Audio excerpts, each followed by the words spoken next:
Peace to all the gods and goddesses. Back again with the vibes of the divine. I am the god Shango, and today, get ready to take another deep dive into this electrifying world of the Young Thug RICO trial. Let's get into it, family.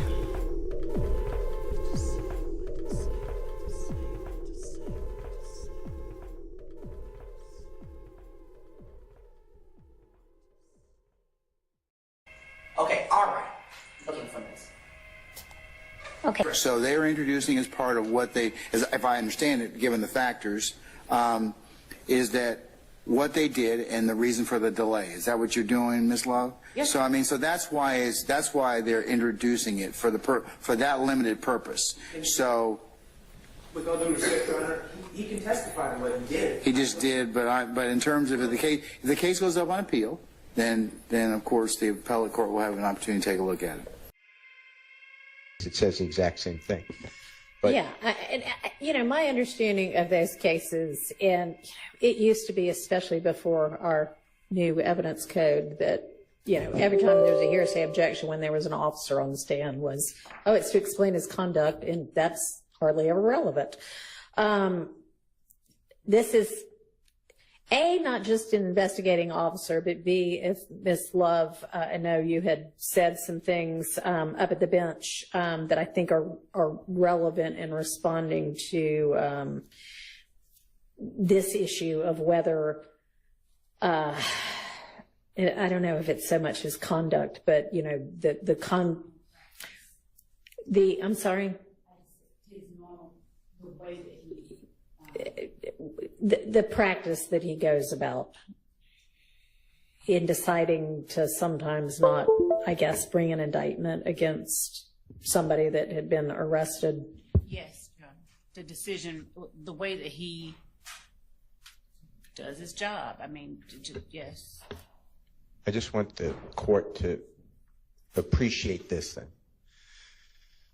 Then are we allowed to bring in people who've been exonerated by DNA from the Fulton County District Attorney's Office under Michael Sprinkle murder case that has been found to be innocent? Do we get to bring in individual people who say that they were wrongly charged and their murder case after indictment was dismissed? Do we get to bring in people who have pled guilty but will explain, I only pled guilty even though I'm innocent? Because this is just opening up, to me, the DA's office reputation.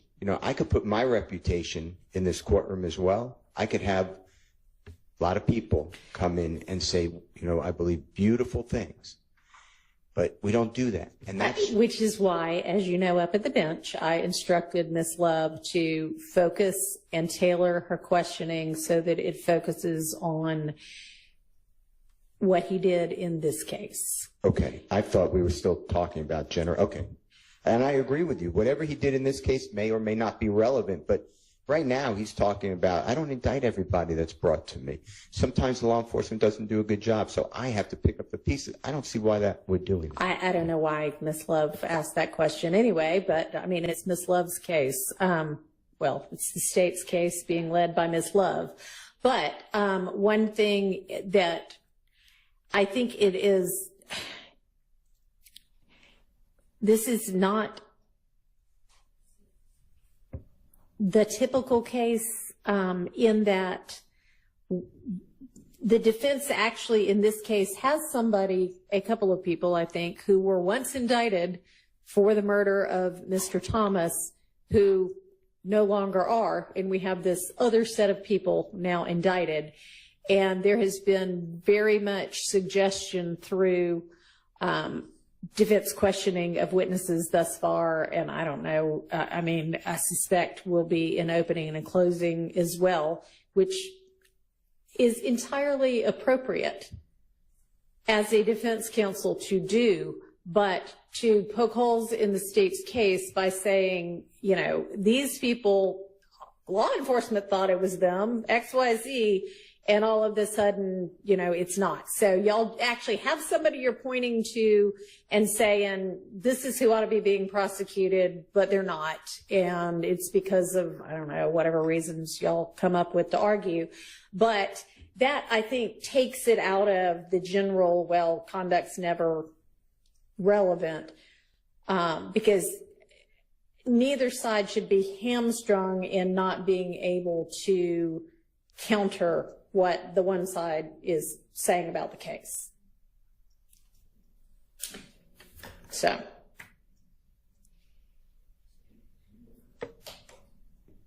If it's tailored, then we can do it question by question. But right now, it's very broad. Yeah, I agree. And I do not want Mr. Sprinkle sitting up here saying, you know, hey, I'm brilliant, and when I decide, you know, somebody should be prosecuted, it's because I know. Or obviously, he's not going to do that. But anything like that, because his thoughts about it aren't really relevant. And Your Honor, that is the point that I was actually trying to stay very narrowly focused on, because it's not about his thoughts, but there has been a persistent assertion by way of cross-examination and whatnot regarding it. I won't say impugning, but it kind of is why certain decisions were made.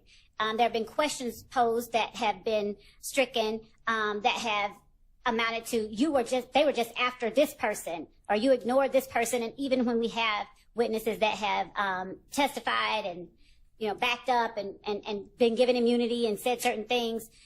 Are we to continue, I mean, we have trial January 9th. Are we to continue to be using initials, pseudonyms? Where are we with that? Because I don't. I've been asked to do that, so this is your motion. So you need to use whatever names. Hold on, Mr. Sprinkle, 1 second. What up, fam? Appreciate y'all being here. I almost thought I wasn't going to make it, but we got there right in time, and we started on time pretty much. So let's get into it. We about to review Deputy Sprinkle original statement back in the preliminary hearings. You know, he on the stand right now, so now we get to review a little bit about what we going to expect tomorrow. Appreciate y'all being here. What up, TSC? I appreciate the membership. I see you. I'm going to pull you up on screen soon. Appreciate it, family. Hit the like, hit the subscribe, tap in, share with a friend. Nothing can't stop us. 1 sec, Mr. Sprinkle. Hold on 1 second. So is that what you're asking? Well, I just don't want to violate anyone's court orders or get in trouble for anything. And I'm going to do my best. I mean, I know people by names, but I haven't said otherwise. I mean, okay. So, all right. No, I mean, that was a time period line in the sand for information to be provided. So We're past that. yeah, we're past that. Thank you. Maybe getting some more phone calls. Answer that for me, please. Huh? No, different. I blocked that last one. Okay, all right. Okay. All right, Mrs. Sprinkle? Sir, if you would be so kind, once you drop all your materials, to approach the witness stand and... I do. Have a seat. Take your first and last name, and spell first and last name. First name, Michael, M-I-C-H-A-E-L. Last name, Sprinkle, S-P-R-I-N-K-E-L. Good afternoon, Deputy Sprinkle. How are you? Very well, thank you. How are you? I'm well, thank you. Deputy Sprinkle, would you please tell the court where it is that you're currently employed? I'm currently employed at the office of the Fulton County, Georgia District Attorney. And what capacity are you employed there? I'm a Deputy District Attorney. How long have you served the Fulton County District Attorney's Office as a Deputy District Attorney? Since June 21st, 2011. And when did you first begin with the Fulton County District Attorney's Office? June 21st, 2011. What area do you work in within the District Attorney's Office? I am the head of the unindicted homicide unit. I review all of the murder cases that come, well, not just murder, all homicide cases that come into the office from the various police agencies in the county. And you made a distinction between murders and homicides. Why is that? Well, it's not just murder. There's felony murder. There's involuntary manslaughter, voluntary manslaughter, homicide by vehicle in the first degree, etc. Have you always served as the head of the unindicted homicide unit? No. Before serving as the head of the unindicted homicide unit, what did you do within the District Attorney's Office? For approximately the first 3 months of my employment in the DA's office, I was assigned to what was called at the time the complaint room, which was a 24-hour operation in which I would receive or be assigned cases that were coming in live, essentially. Somebody had just been arrested and the police would send a report. I would review it, speak with the officer, draft some sort of affidavit that summarized the case, and otherwise ready the case for first appearance the following morning. Following that, I was assigned to the non-complex division. I was in that division for 3 to 6 months. It sounds about right. That involved the prosecution of cases that were deemed non-complex, such as possession of cocaine and theft by taking under a certain value. After my time in the non-complex division, I was assigned to the complex trial division for about a little less than 2 years, assigned to Judge Schwall's courtroom and then Judge Constance Russell's courtroom. And then in October of 2013, I was assigned to the unindicted homicide unit, albeit I was not the head of the unindicted homicide unit, though, if memory serves correctly, I was the only attorney in the unit, so I suppose in a way I was the head, given that I was the only one. But then as time went on, the unit expanded. I was promoted, and now there's more employees in the unit. Now I'm the deputy in charge of it. Within the homicide unit of the district attorney's office, do you receive cases involving homicides where persons are charged or already arrested? Yes. And is it always the case that a person has been charged or arrested when you receive a file within the office? No. When you do receive a file wherein a person has been arrested, do you immediately present that case to the grand jury? No. Why is that? Well, I want to ensure that the person who's been charged or arrested primarily committed the crime that is alleged they committed.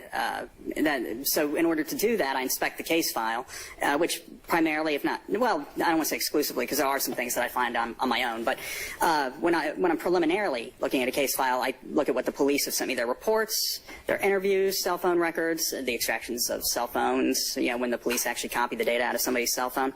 And I just go over all of this to make sure it's consistent with what has been alleged in the arrest warrants.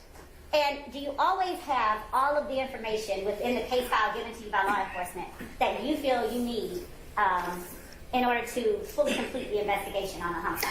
No, not always, no. And what types of steps do you take to ensure that you have obtained as much information as you can? Do you, for instance, do you pull jail calls? Yes. Do you speak with witnesses?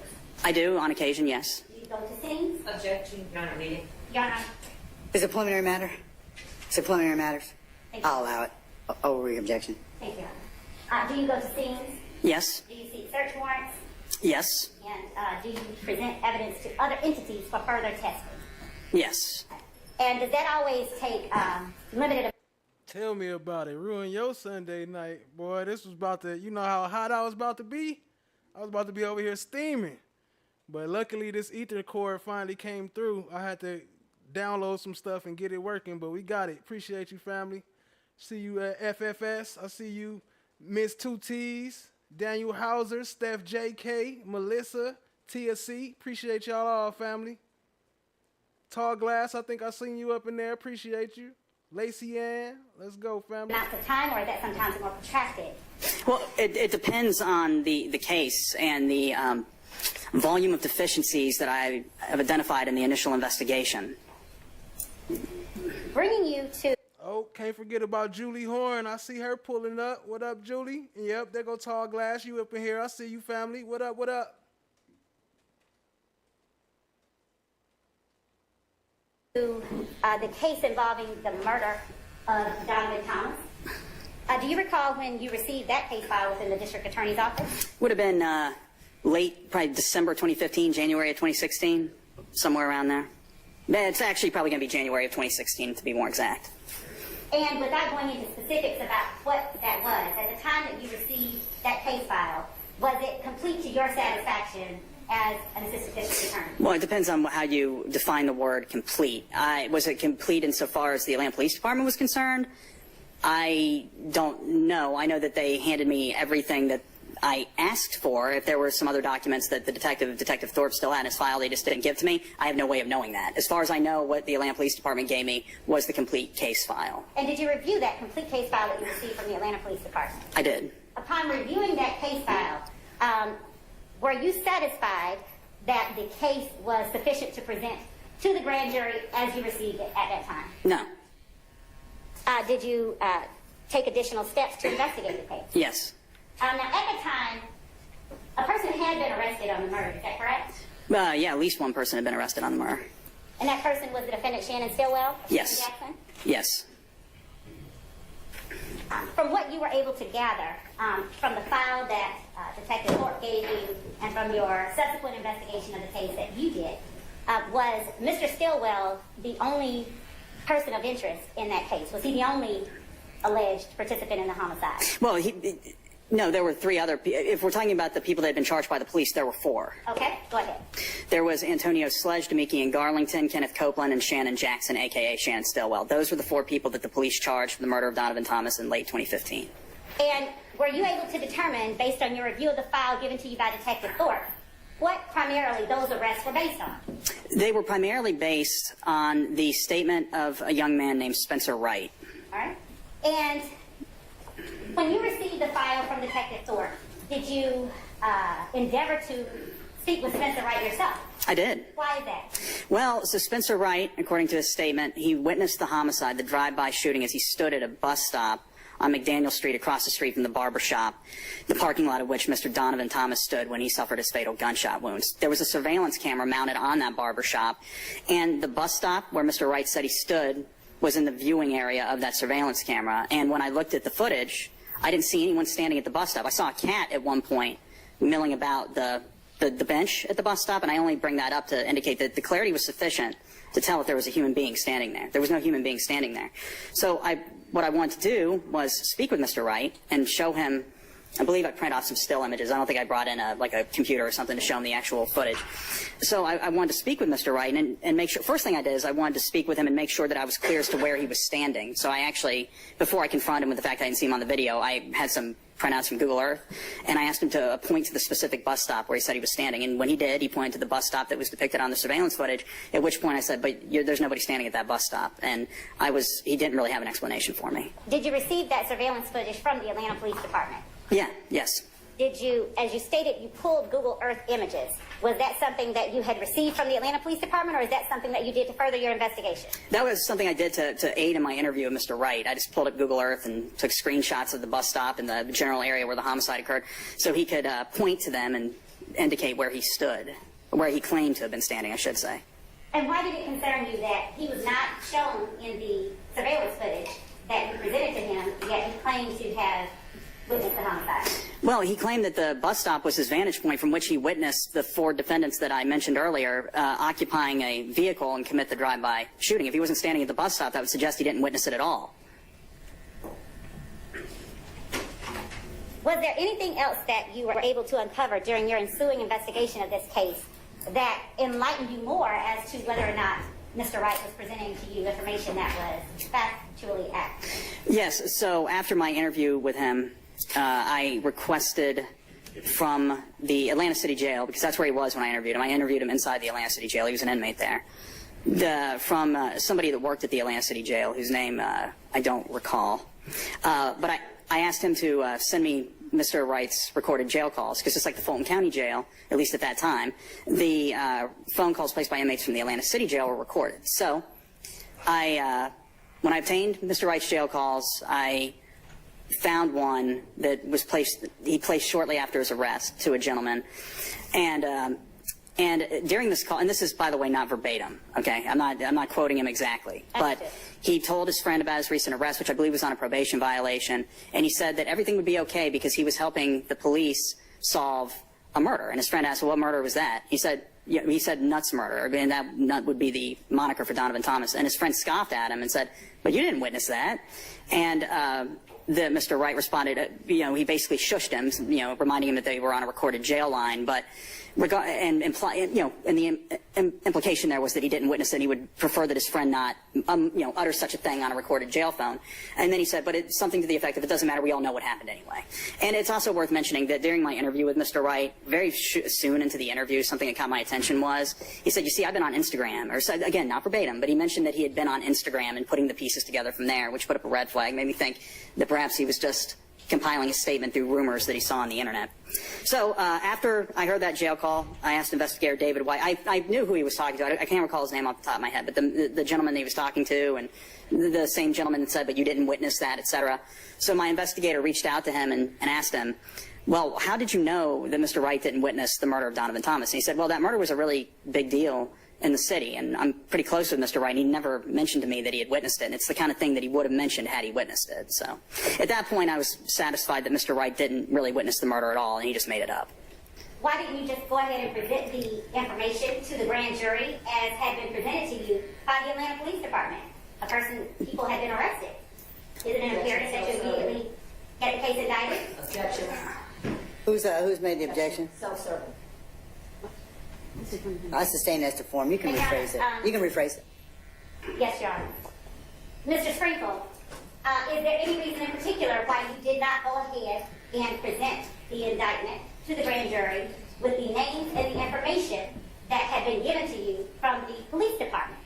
Well, for one thing, I'm not the one who decides what cases are presented to the grand jury, but if I was, I still wouldn't, because at that point, out of 3 of the 4 defendants, I had a complete absence of evidence that they committed the murder at all, and I wouldn't present a case naming a specific individual. I wouldn't present an indictment to a grand jury wherein a specific individual is alleged to have committed a crime when there's a total absence of evidence that they actually committed the crime. That would actually violate state bar rules for me to do that. And Your Honor, if the court would, just so that I'm aware, is there any other party to this defendant Stillwell's motion to dismiss that I'm unaware of? I have not. The court is unaware of anybody else who's joined in this preparation. Okay. So. Your Honor, if I can answer that now, Ms. Dorsey. The state keeps saying that because this is RICO, everything applies to everything. I have adopted the motions of everybody, so I do reserve the right to ask some questions of the witness, Your Honor. But based on the theory that the state says that because it's RICO, everything applies to my client, I do want to make it very clear. I can have nothing to do with this. Your Honor, this is Shannon Stillwell's assertion of his constitutional right to a speedy trial. I do not believe that Mr. Chadha or his client have any right to assert as it relates to Shannon Stillwell's assertion of his right or the denial thereof to a speedy trial. But I would ask that the court limit questioning and argument and commentary to the parties that are involved in this particular motion. Your Honor, As it relates to Mr. Marquavius Huey, he has nothing to do with it as well in terms of the specifics of a murder. However, he's a part of this indictment.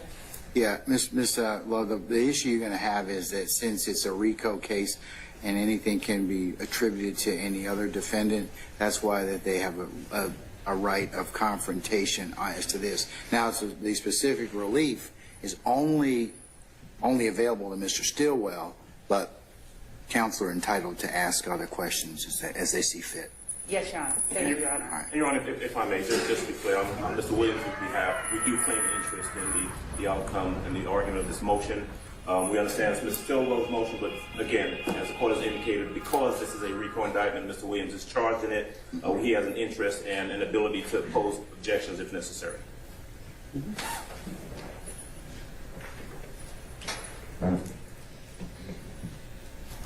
You want answers? I think I'm entitled. You want answers? I want the truth! You can't handle the truth! Deputy Sprinkle, after you determined that the information that you had been given was inaccurate or could not be verified, did you take additional steps to investigate the homicide, the murder of Donovan Thomas? I did. And would you tell the court whether or not this was a sort of high-profile case within the office? It was. And are you able to say what impact the case itself had on the office or on the city of Atlanta that caused it to be a high-profile case? basis. irrelevant. What does high-profile case have to do with anything? All right. I'll respond. Why don't you explain that for our rule? Thank you, Your Honor. Your Honor, the reason that I asked about it being a high-profile case is to sort of lay the groundwork for the fact that the office did not seek to not investigate or to not make sure that we got the case right. By asking whether it was a high-profile case, it's to bring out to the court the mindset with which Deputy Sprinkle investigated the case. Okay, I'm going to overrule your objection. Go ahead, madam. I just want to Thank be you, Your Honor. clear. I've overruled your objection. Did that murder carry with it a series of of violent shootings within the city of Atlanta? Yes, for many years following that. Why don't you rephrase? I can do that. Thank you, Judge. After the murder of Donovan Thomas, The little squeaky voice helped with the chewing too. He all chewing and eating all on the mic. I'm glad we don't hear that all in our ear. Appreciate y'all being here, family. I'm still catching up, and I get a little bit more on the mic. So just give me a little minute, cause I'm still catching up from the delay. But appreciate y'all being here. Let's go, fam. were there multiple shootings within the city of Atlanta within days, sometimes weeks of one another? Objection, relevance. I There's have multiple shootings one going on in Atlanta. I'm gonna let her finish, okay, and then I'll okay? All right, go ahead, ma'am. Thank you, Judge. Were there multiple shootings within the city of Atlanta? Yeah. Objection under relevance. I was going to say the same as to leading. Why don't you ask him what happened as a result of that, if he knows, if any? After the murder of Donovan Thomas, and let me back up, were there any gang implications to the investigation? In other words, during your investigation and during your initial review of the file, was there any indication from the information that you had within the file that the murder was gang-related? Yes. And what gangs were alleged to have been involved? Englewood family, that was the gang to which Mr. Donovan Thomas was a member, a high-ranking member, and the other gang was YSL, or Young Slime Life, to which Mr. Williams was a member. Did you gain knowledge? I'm going to object to that answer. Speculation, and after to be stricken. I'm going to overrule the objection. What's your objection? It's a legal conclusion. Criminal street gang is a legally defined term as to be determined by 12 people considered from. That may be in front of a jury, but this is the. Yo, shout out to Daniel Hauser. I see you, fam. You got to put exclamation point in front of the gatekeeper. Exclamation point, no space, and then the word gatekeeper. Or whatever code you want to use. I'll open up the chat points right now. Attorney's investigation. I'm going to overrule your objection. In Your Honor, so just so I'm clear, we are speaking just in layman's terms when we say gang at this moment, not in legal terms. I'm still going to overrule your objection, okay? Thank you. And during the weeks and months following Donovan Thomas's murder, did you have information that led you to believe that a series of retaliatory shootings between YSL and Englewood family took place across the city of Atlanta? I'm going to object because it calls for hearsay. Your Honor. Go ahead. Your Honor, the defendant, Shannon Stillwell, has alleged an intentional delay on the part of the state. What led us to further our investigation and what information we had? Goes to conduct? Yes. All right, I'm going to overrule the objection. Thank you, Your Honor. Okay. Did you have information that led you to believe that a series of retaliatory shootings between YSL and Englewood family happened after Donovan Thomas' murder? Yes, there were cases where the victims were identified as YSL or Englewood family, and the shooters were also identified as YSL or Englewood family, and commonly the shooters would generally be in the rival gang. I don't want to say there were no cases that involved the same members of the same gang shooting at each other, but primarily it was opposing gangs that were shooting at each other. The participants that were identified were in opposing gangs. Those two gangs specifically, yes. Okay. And during that time, did you and the Fulton County District Attorney's Office gang unit work closely with the Atlanta Police? What up, Black Butterfly? I see you. What up, Poppy Cats? Department in an effort to solve the murder of Donovan Thomas, as well as find out whether or not those series of shootings were related, in fact, to the murder of Donovan Thomas? The gang unit, the office's gang unit, I believe they were in consultation with Detective Thorpe, but I don't recall speaking with Detective Thorpe prior to him obtaining warrants for the arrest of the 4 men that he originally charged. And that is before the arrest of the persons that were originally charged. I'm speaking of during the months in the year 2015, 2016, did you obtain more information that led you to believe that the murder of Donovan Thomas was gang-related? Right. Well, yeah, I would routinely consult with Detective Tyrone Dennis with the Atlanta Police Department. He also worked very, very closely on the murder case and, alongside Detective Jim Thorpe Jr. Gatekeeper. And were there incidents, shooting incidents that took place and other incidents that took place that involved members of the alleged offending gang, or YSL. Yes, either, as I said, the victim was identified as being in one gang or the other. The shooters are identified as being in the opposite gang. There were shell casings that, when placed under microscopes and the tool mark on the back of the casing was compared to various incidents, they would find that similar guns, or the same guns, I should say, were used in these various incidents, which could possibly indicate that the same participants were involved. And did you prepare a supplemental report to the case file that you have been given by Detective Thorpe in order to outline the investigation that you conducted in this case between the time that you received it and November 13, 2018? Yes. I'm showing to you what has been marked as State's Exhibit 1.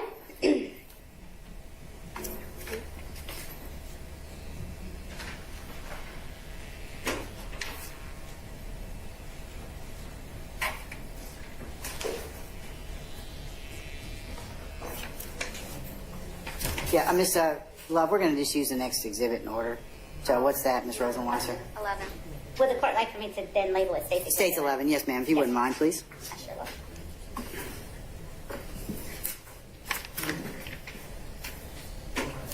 I'm showing you what has been marked as State's Exhibit 11. SS. Would you take a look at it? In your honor, I will, at the end of this tendering of this exhibit, ask that the court allow me to tender a digital copy of this as evidence. Under seal. Okay. Yes, I've looked at State's Exhibit 11. Does State's Exhibit 11 contain the supplemental report that you prepared outlining and detailing the investigation that you conducted up until November 13th of 2018? It does, but as you can see,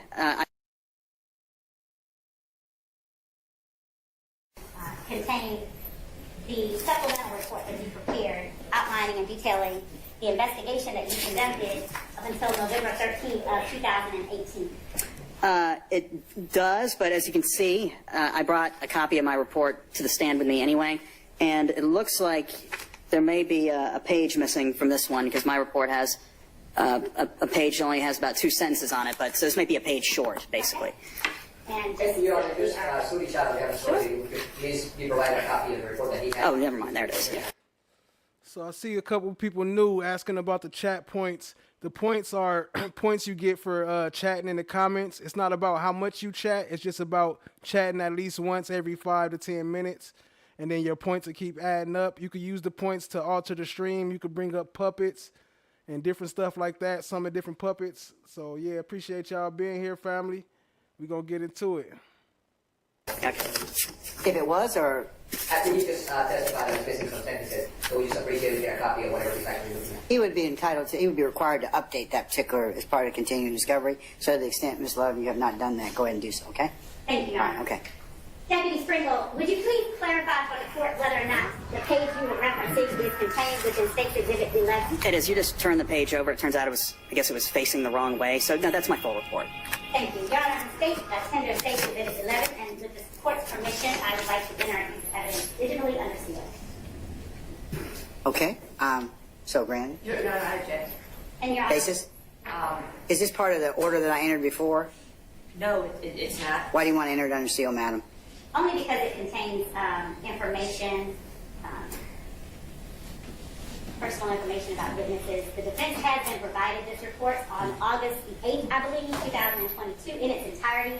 I am happy to let defense counsel look at it, review it, and compare it to their copy of the discovery that has been previously served. Okay. My issue is not with under seal per se. Well, then I'm going to seal it then, okay? Well, no, it's not with that. My issue is admitting we're having a... Well, you're... Okay. No, but you've made it an issue for the purposes of your speedy trial demand. FBI, open up!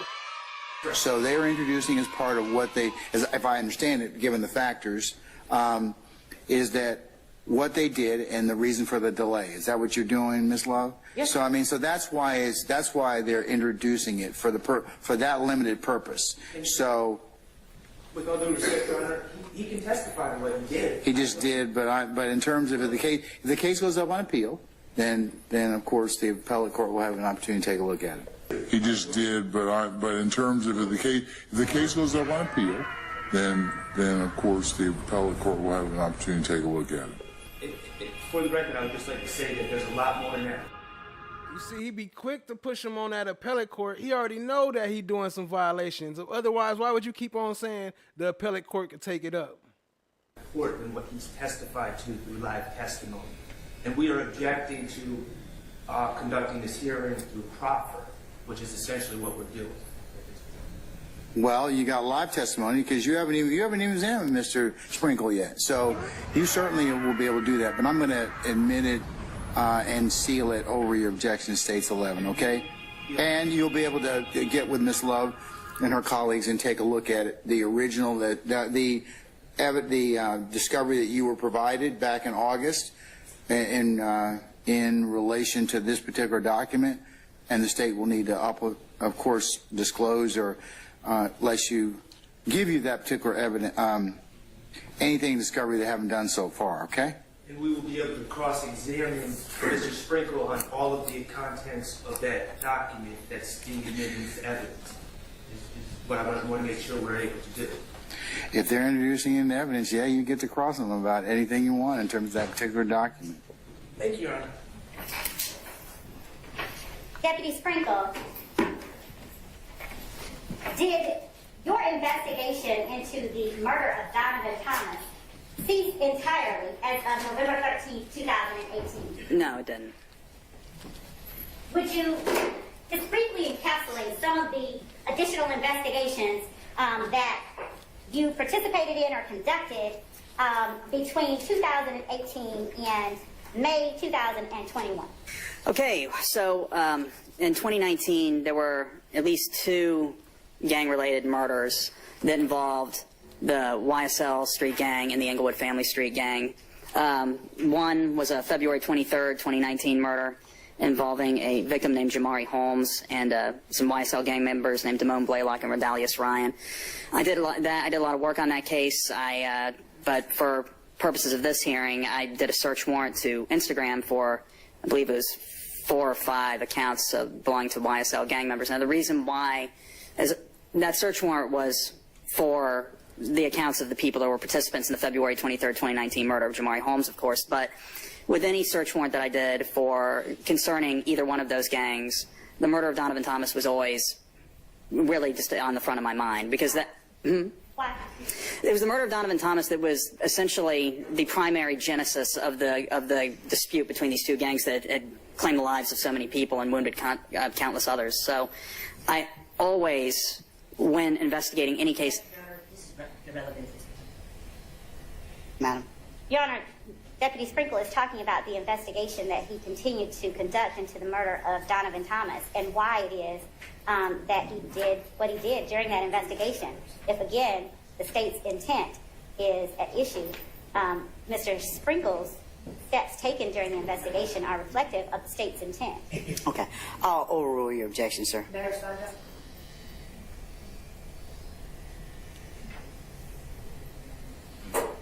What is it you want to tell me? He did not want him to respond. Look how long it took him to say, what does he want to tell me? And then watch what he say next. I mean, I've overruled the objection, so what more do you want me to know? The state just proffered evidence, and I don't think that's correct, Your Honor. Well, then cross-examine him when you got him on cross.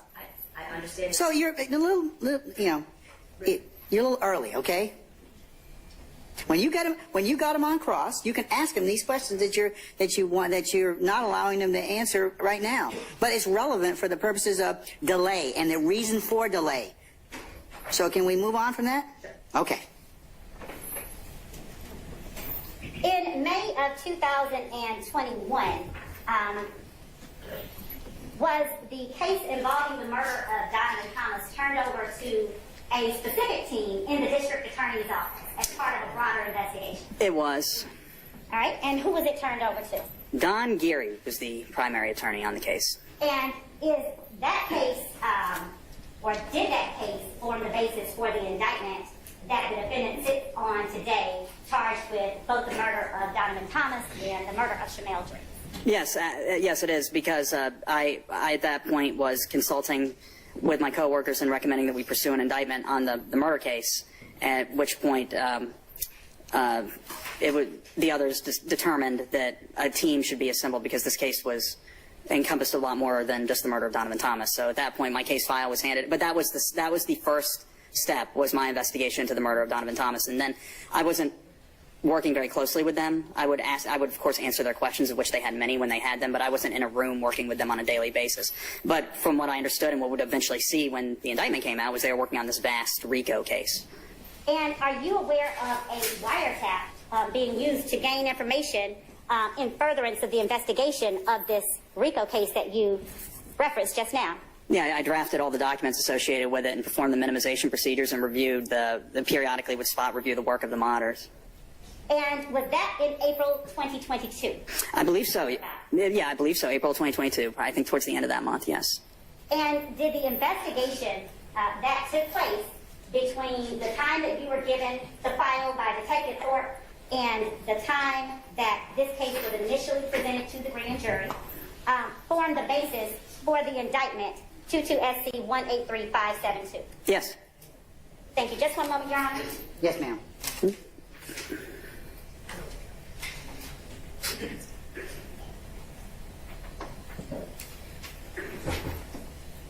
Well, no, they're not all homicide case files.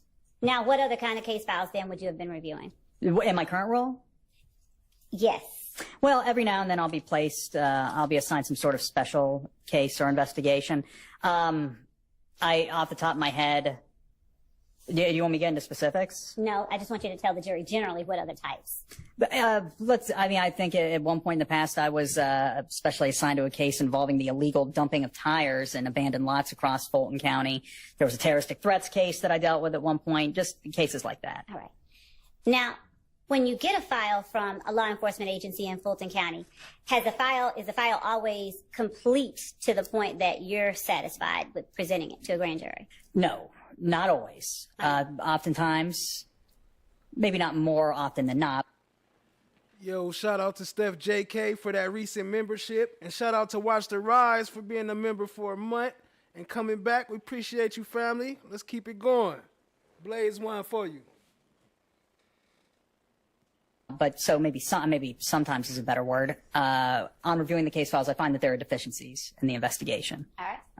So before we go on to those, any deficiencies or anything like that you might find, would you tell the jury, you started out saying that you have been a deputy DA since late 21, and you've been reviewing homicides since 2013. How long have you been at the district attorney's office total? Since June of 2011. And what roles have you held there since that time? So my first role, my first day at the DA's office was June 21st, 2011. And within 2 days of that, I was placed in what was called at the time the complaint room. Mm-hmm. And I worked an overnight shift. Oh, no, it was like a late afternoon shift. It was like 3 p.m. to 11 p.m., I believe were my hours. And I would essentially just sit there and wait for cases to come in from the various police departments in Atlanta, any kind of felony case at all. They would fax us the police reports, et cetera, and I would read over them. I would draft a summary of the case that would be notarized somehow right there in the complaint room, and this would be provided to a judge at first appearance. And essentially what I did is I would in real time receive the case files, the incident reports essentially from the police officers as they were making the cases. Okay. And then I would prepare some preliminary documents to be for first appearance in the morning and then indictment thereafter. I'm sure. Okay. Mr. Sprinkle, you have, is it fair to say that you largely have an investigative function within the district attorney's office? Well, yes, for the most part. But you all are also an attorney. I am. You have a bar card. I do. You're familiar with the laws of, the rules of evidence in Georgia? Yes. Okay. You would agree that we're in here today not on a murder case, but a large RICO case, which one part of it has an alleged murder. I am familiar with the indictment that is before the court that is being litigated right now, and I am familiar that the primary or the first count or couple of counts is a RICO case. As far as I'm concerned, I was primarily, if not really exclusively, concerned with the murder of Donovan Thomas. Correct. But you are aware that this indictment that we're all in here today involves more than just the 2015 shooting of Donovan Thomas. I'm aware of that, yes. Okay. And there are 4 people that you chose to charge and indict. Well, we'll get to that. There's 4 people that you advised the state to indict for the murder of Donovan Thomas. Well, I believe there are 5, and I was definitely part of meetings regarding the indictment. But again, this is really Don Geary that was leading the charge on who to indict for the murder. Now, was I influential? Of course, okay. But I wasn't the one who ultimately made that decision. But you weren't the one to make the decision. When was this case ready to take to the grand jury? The alleged murder of Donovan Thomas. Well, it wasn't an alleged murder. He absolutely was murdered. It was May of 2022. It wasn't ready? No. Wait, when was the case presented to the grand jury? When was it ready to take to the grand jury? I can't, again, because Don Geary was the attorney that was working on that, and I wasn't. Well, I guess it was ready when we presented it, right? I would assume. Well, that's when your office chose to present it. Yes. I'm asking when it was ready. I don't. You would have to ask Don Geary that. Okay. Because as you said, this is more just the murder of Donovan Thomas is a big RICO case. So. I'm aware of that, but I'm very interested in when the singular incident, the January 2015 shooting of Donovan Thomas, was ready to present to the grand jury. I would just have to say May of 2022, unless you can define the word ready with a little more specificity. That's when your office decided to present it, is your answer. Right, correct. Mr. Sharp, hold on one second.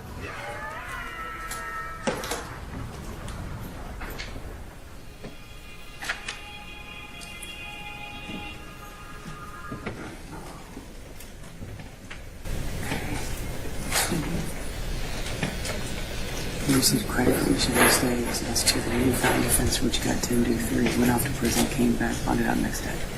The only time you was 20 in there that I'm aware of. I wanted to make sure more. He was arrested for this stuff. I don't know if he was arrested because he was in jail for those things. Oh, so I wouldn't necessarily. I can argue the book. Yes, I just received credit for every one of those days. Hot mic. I don't know what they saying. Let me rewind it a little bit, see if y'all can catch what they saying. Towards the sentence, I wouldn't necessarily. He was arrested for this stuff. I don't know if he was arrested because he was in jail for those things. Oh, so I wouldn't necessarily. I can argue the book. Yes, I just received credit for every one of those days towards the sentence. That other crimes.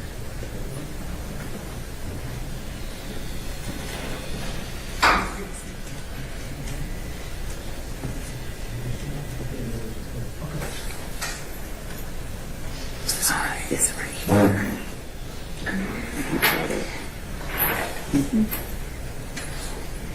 He's also arrested for drug charges. All right, go ahead, sir. I'm sorry. Thank you, Your Honor. May it please the court once again.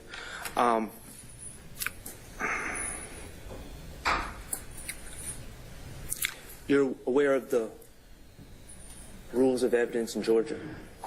Yes. Okay, that dictate what is admissible at trial? That's correct. Okay. You are aware that the rules of evidence are different for a RICO case, correct? Mm-hmm. That's correct.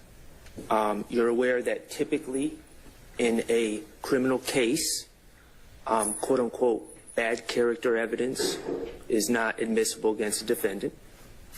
With exceptions governed by 404B. Right. And 404B, propensity evidence would not be admissible under 404B. No, it's motive, intent, knowledge, plan or scheme, preparation, absence of mistake or opportunity.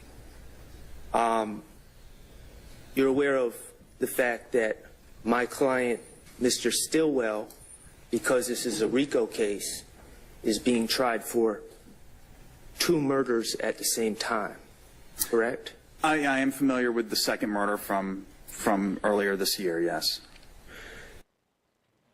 And so keep in mind, this is from December of 2022. This is 2 years ago. They've been able to practice his testimony. And then the judge, what's her name, Love, like, oh, no, we want to be able to talk to him. Y'all done had 2 years to practice his testimony. He's a sworn witness now. You have no reason to be talking to him. You're also aware that because this is a RICO case that was indicted in 2022, my client is accused of over a dozen overt acts that are listed in the indictment. I am generally aware of the format of the indictment. I haven't studied it. If you're telling me that, then I'm sure that's true.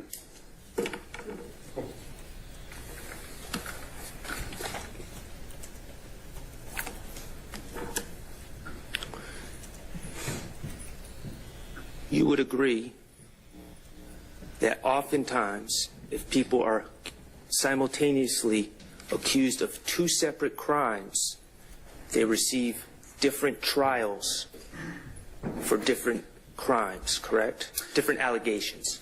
Well, it would depend on if it was, for example, a crime spree based, temporal proximity being very close to the incidents or almost considered one continuous incident, then you may indict them together. But particularly given the length of time between the 2 incidents, you would generally indict them separately, correct? Okay, so, and you're aware that the other murder that is alleged against my client is from 2022?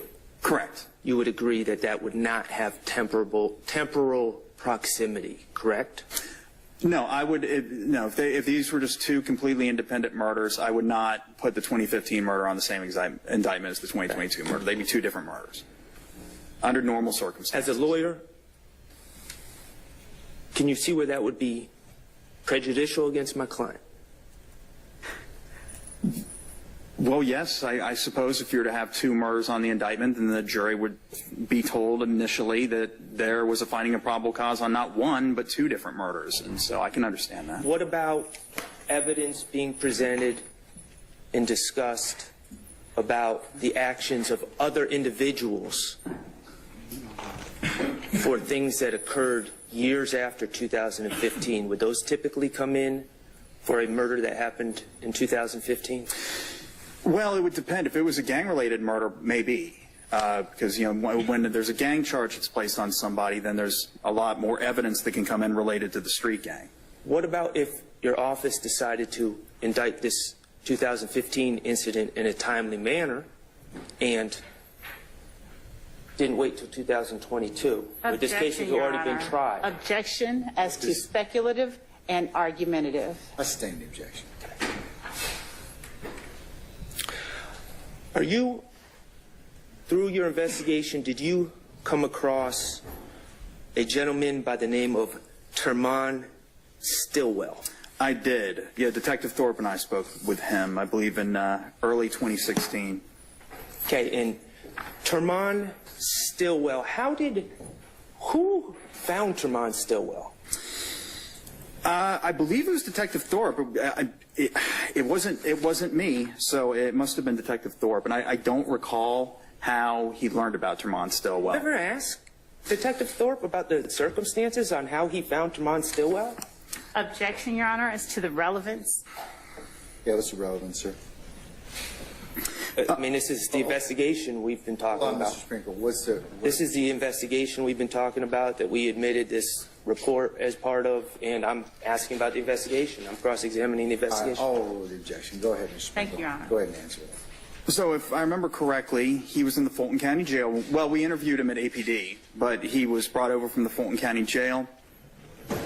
Contemporaneous with his arrest, he told, and From what I remember, he definitely told somebody with the Atlanta Police Department that he had information on the murder. And if I remember correctly, it was the members of the Apex unit. They may have been the ones that arrested him. But at any rate, he said... Hold on. Did he say members of the Apex unit? Come on, family. We already know about Apex, Red Dog. We know what's going on once you hear them names. Hit the like, hit the subscribe, tap in, share with a friend, family. We getting into it tonight.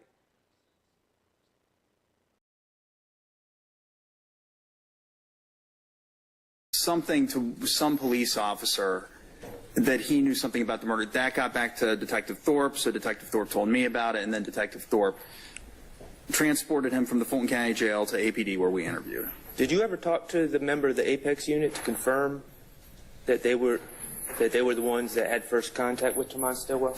I don't recall. And Tremont Stillwell, he was in jail for what? Family violence battery, I believe. Okay. Felony? I don't remember if he was a recidivist or not. It may have been. I just don't remember. And who was he accused of battering, beating? I think it was his wife, if I remember correctly. What's her name? That I don't recall. Would it be Vanetta Guffey? That's it. Okay. And so Mr. Stillwell, Tremont Stillwell, let me be clear. Tremont Stillwell came to your attention, and did you have an opportunity to speak with Mr. Stillwell? I did. And when was this? March 22nd, 2016. So we're still back in 2016. We are. Okay. And did Mr. Tremont Stillwell claim to know my client Shannon Stillwell? Yes, I believe he said that they were relatives. They were related. Like Mr. Stillwell, Tremont Stillwell, said he was his cousin, if I remember correctly. Did you ever confirm that there was any family relation? Well, apart from their last name being the same, or one of Mr. Stillwell's, Shannon Stillwell's last names, because he was known as either Jackson or Stillwell. I mean, even back in 2016, I knew that. Then with these half-ass investigations, like, do you look into any other information that these people was giving you that's in jail? Or do you just be like, all right, I'm going to use that. I ain't going to look into it. We just going to use that. The fuck? Get out of here. You know they just trying to get out of jail. That was one of his aliases. I was never completely clear as to which name was actually his name, Shannon Jackson or Shannon Stillwell. Okay, but let's just benefit of the doubt. It's Shannon Stillwell. Did you ever independently, other than they had the same last name, confirm that there was any relation between the two? I don't remember. But Tremont Stillwell claimed that he was Shannon's uncle. I thought it was cousin. Cousin. Okay. Yes. And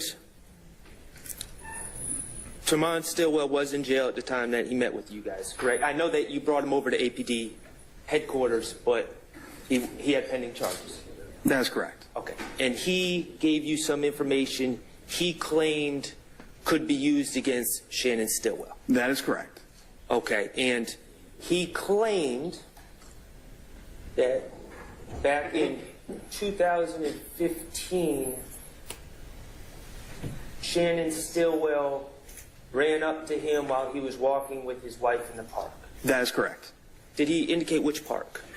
I don't recall the park. I just recall it being August, or it was sometime during the fall of 2015 that Tremont Stillwell, as he strolled through the park with his wife, Miss Guffey, he came upon Shannon Stillwell, who complained of getting shot at some point in the very recent past, and that the reason for this was that he had participated in the murder of Donovan Thomas. Okay, and according to Mr. Stillwell, according to Tremont Stillwell, Shannon Stillwell said that Kenneth Copeland, the state's witness, was also involved. That I don't. Yeah, actually, I think he did say that. Now that you mentioned it. Yes. Okay. And if Tremont Stillwell was to be believed, That would be a confession coming out of Shannon Stillwell's mouth. A third-party confession, yes, sir. Okay. And of course, as we saw with Mr. Wright, Mr. Stillwell, Termon Stillwell, had pending charges at this time. He did. And as an investigator, you wanted to corroborate what... Hey, yo, what up, Nuts? I see you in the chat. Termon Stillwell was claiming that he had witnessed. That's correct. And you were also aware that there were many street rumors going around at that time. There were, yes. Okay. So you sought to corroborate the statement of Termon Stillwell. That is correct. And you decided to call in Miss Vanetta Guffey to talk to her about the situation, correct? That is correct. Okay.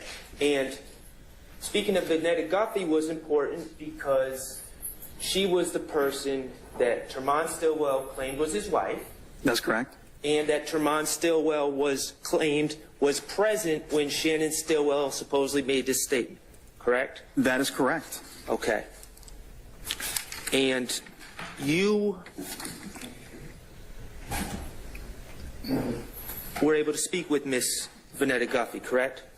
Yes, I believe I definitely remember speaking with some female after that Termon Stillwell interview, and it was related to that interview, and it didn't go very well. Okay, now Mr. Sprinkle, I want you to know that I have no objection, of course, subject to the judge's rulings, to you referring to your notes to answer these questions. I'm actually referring to the Exhibit 11. Your report. Right. And I have no objection to that at all. I want, so we're clear on this. What page are you on?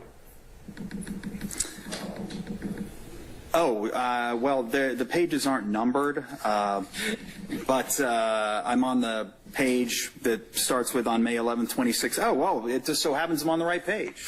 All right, cool. All right, so it was on May 11, 2016 when Detective Thorpe and I interviewed Vanetta Guffey on the 7th floor of my office, the DA's office. Okay.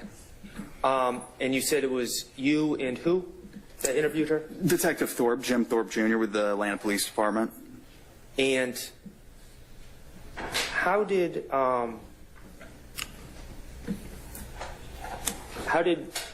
you get Miss Guffey to come to your office? I don't recall. I believe if I had to, hold on, let me see. Did you tell her it was about Termon Stillwell's case about him beating her? I believe so. That sounds right. Okay, so is it, and I'm not suggesting it's illegal.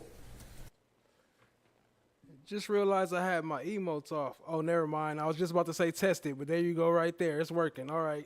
Emotes back on, family. My bad.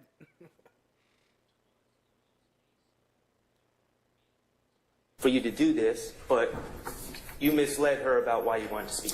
Well, I mean, as a practical matter, I mean, that it was a legitimate area of inquiry as well. She was a victim on a case, but, you know, we didn't want to tell her about the murder, because she didn't even know that she was part of the murder investigation yet. So to get her into the office, we thought it would be better to just not tell her about that part, and rather just tell her about the case in which she already knew she was a witness. Okay, fair enough. And you eventually told her you wanted to speak to her about this case. That's correct. And did you tell her that Termon had said that she may have witnessed something? I did. Do you remember exactly how you worded it? I shouldn't say exactly. Can you paraphrase how you worded it if you don't remember exactly? I asked her about Shannon and asked her if she knew of Shannon. She said that she did, that she considered him her little nephew. And she also said she wasn't fond of Termon Stillwell because, going back to the case in which she was a victim, because of him beating on her. At the time of the interview, Mr. Termon Stillwell was still in the Fulton County Jail. All I remember is that when we brought up Shannon, her mood, she was relatively pleasant at the beginning of the interview. And after we discussed the battery and moved on to Shannon, she was, her mood changed, Shannon Stillwell, your client, her mood changed rather dramatically. In fact, it culminated in her storming out of the room and basically running out of the office. Right. And she made it clear to you that you shouldn't believe a word that Termon Stillwell says. She called him a liar. Right. She, as she stormed out, I believe she called him a liar. He's unreliable. Right. That's what she said. And you don't dispute that Miss Guffey knows Mr. Termon Stillwell very well. No, she knew him pretty well. I mean, she was a victim on a family violence battery case, so you have to know somebody pretty well to be considered a victim of a family violence offense. Okay. Mr. Sharp, before you pose your next question, how much longer do you think you'll have? I was about to ask like 3 more questions. Oh. Unlike Mr. Menendez, I think I'm being... Who's 2 is not really 2? Right. Okay, all right. Okay, well, I'll be the judge of that, okay? This is number 1 coming up right here, okay? Pressure on. Mr. Sprinkle, did Miss Guffey indicate to you that she was not... Did she ever indicate to you that she had heard Shannon Stillwell say anything about a murder? No. Without even refreshing my recollection, I mean, the interview ended pretty abruptly after she realized that we were asking about Shannon Stillwell. It wouldn't have even got... She was no longer participating in the interview, essentially. Towards the end, I was trying to ask her questions as she ran away from me, so... She told you that she doesn't know anything about the statement that Shannon Stillwell allegedly made to Termon Stillwell. That's correct. That Termon Stillwell claimed that she witnessed. That's correct. Okay. Are you aware of where Miss Vanetta Guffey is now? Well, I've been told, and this I haven't independently verified it, but as of yesterday, it's my understanding she's deceased. Okay. She didn't die yesterday. I learned about it yesterday. Right. As part of your investigations, do you stay abreast to what's going on at 901 Rice Street? Well, yes, particularly with respect to the jail calls. Okay. Are you aware that there have been multiple attacks on my client, Shannon Stillwell, since, and when I say attacks, stabbings, he's been incarcerated this year? This year? Yes. No, I wasn't aware of that. Are you aware of multiple attacks on Shannon Stillwell while he's been incarcerated? Objection, Your Honor, as to relevance, as to whether or not the defendant has been attacked. He's been incarcerated for a long time, and it's certainly relevant that he's being attacked. I'll overrule the objection. I remember a time in late 2015, which would have been around the time he was arrested. He was actually a witness on a murder case. And he was in the same area of the jail as some rival gang members. That's about all, and that there was an issue with that, but that's about all I remember. I don't remember anything about him being attacked.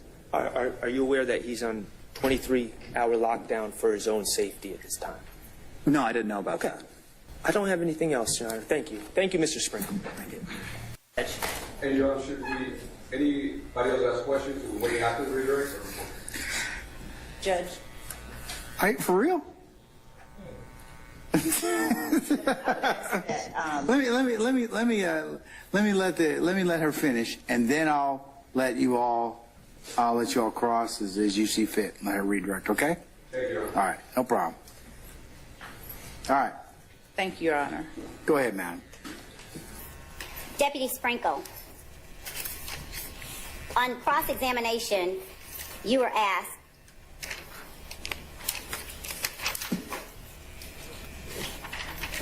specifically about attempts to delay this case to gain a tactical advantage. Were you ever instructed to delay this case in any way to gain a tactical advantage? No, not at all. You were also asked on cross-examination about the date that the defendant, Shannon Stillwell, was arrested for the homicide or the murder of Donovan Thomas. At the time that the defendant was arrested, on October the 27th, 2015. Was the defendant also arrested for a July 15th, 2015 possession of a firearm during the commission of a felony, criminal use of a firearm with an altered identification mark, and possession? I'll stay in this form. Go ahead and just read her. Reform the question, madam. At the time that the defendant was arrested for the murder of Donovan Thomas, was the defendant arrested for other... Yo, Nuts, you spelled it wrong. It's SHORRRRRRRE. Shore. Right by the seashore. charges as well. Yes, it was not just the murder for which he was arrested in October of 2015.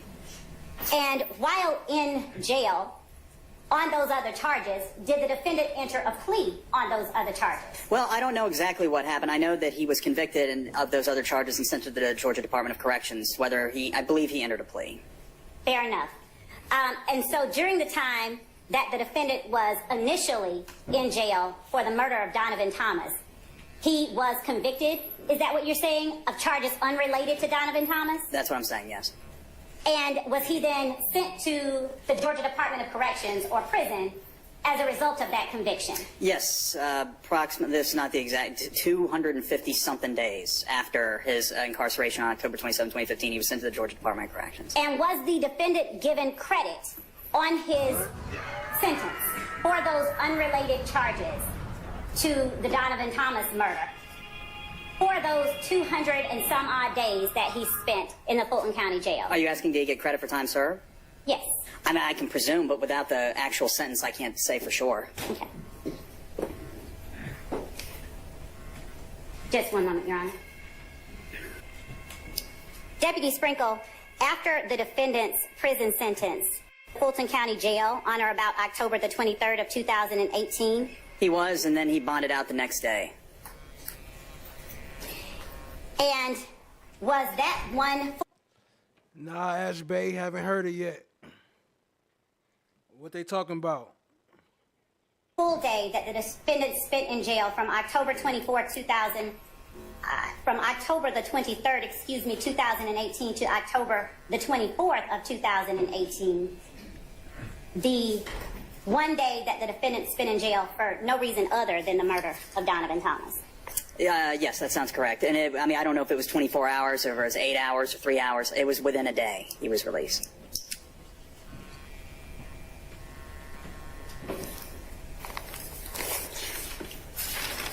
You spoke with Vanetta Guffey. Do you recall being asked about that on cross-examination? I recall being asked about Miss Vanetta Guffey. Okay.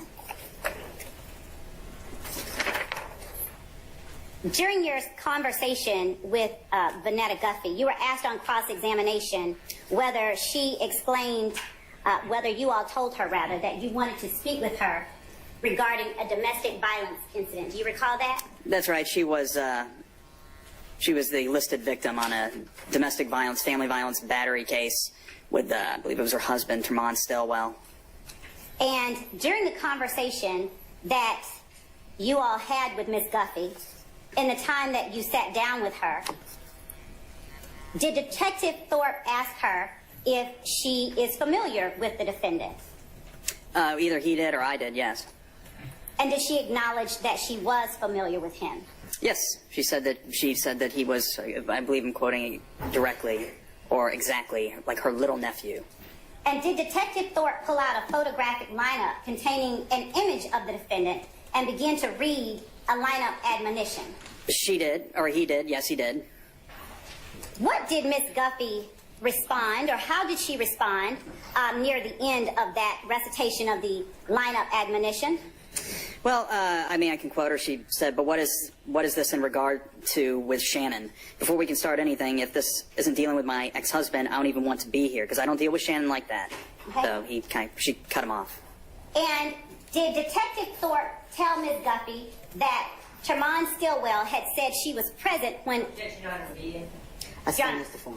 Did Detective Thorpe respond with anything in particular after Ms. Guffey made that comment? Yes, he said that Tremont Stillwell, her ex-husband, told both he and I, that she was present when Mr. Shannon Stillwell, or Shannon Jackson, confessed to, quote unquote, a crime. Prior to that point, did you or Detective Thorpe mention that the crime, or suggest that the crime was a murder? I don't believe so. I mean, I audio recorded the interview, and just looking at my notes, which is a summary of the interview, I just characterized and I quoted Detective Thorpe directly when he said a crime. So going by that and my recollection, I would say no. And was it at that point that Ms. Guffey ended the conversation? Well, yeah, she scoffed at the at Detective Thorpe's assertion that Termon Stillwell, her ex-husband, had said that she was present while Shannon Stillwell confessed to a crime. She said that she wasn't around him like that, essentially, and then she said he was a liar, and I think it was around that time she... He's a liar. That'd be Termon Stillwell. Okay, all right, thank you. And did Ms. Guffey indicate that Termon Stillwell did not deal with Shannon Stillwell? Now you're leading. Well, I know...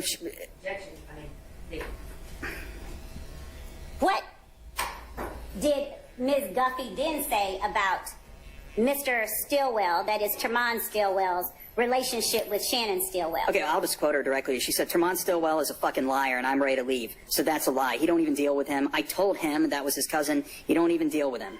And then she went on to say, whatever Shannon did... He's so comedy cussing.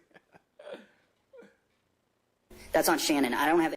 Did Ms. Guffey then say about Mr. Stillwell, that is Termon Stillwell's relationship with Shannon Stillwell? Okay, I'll just quote her directly. She said, Termon Stillwell is a fucking liar, and I'm ready to leave. So that's a lie. He don't even deal with him. I told him that was his cousin. He don't even deal with him. And then she went on to say, whatever Shannon did, that's on Shannon. I don't have anything to do with that. Thank you. What did she then do? She got up and Hurley walked out of the room. We followed her. Detective Thorpe and I did. I continued to audio record my interaction. She uttered something that I wasn't able to understand, but it ended with nothing about a homicide. She just... Do you think that that was significant? I thought it was somewhat significant because we hadn't said anything about a homicide. And did you hear any more utterings by Ms. Guffey as she neared the elevator? Yes, I followed her outside. She called someone on her phone and she said, quote, girl, come get me out from down here. They're talking about a homicide. And at that point, had either you or Detective Thorpe mentioned anything about a homicide? No. And did you hear Ms. Guffey tell the called party anything else about Shannon Stillwell? Well, just as the elevator door closed, she said that the questioning concerning this homicide dealt with, quote unquote, Shannon, and that she, quote, didn't deal with Shannon like that, end quote. And did you capture the entirety of that interaction on your pocket voice recorder? I did. And make it a part of your investigative case file? Yes.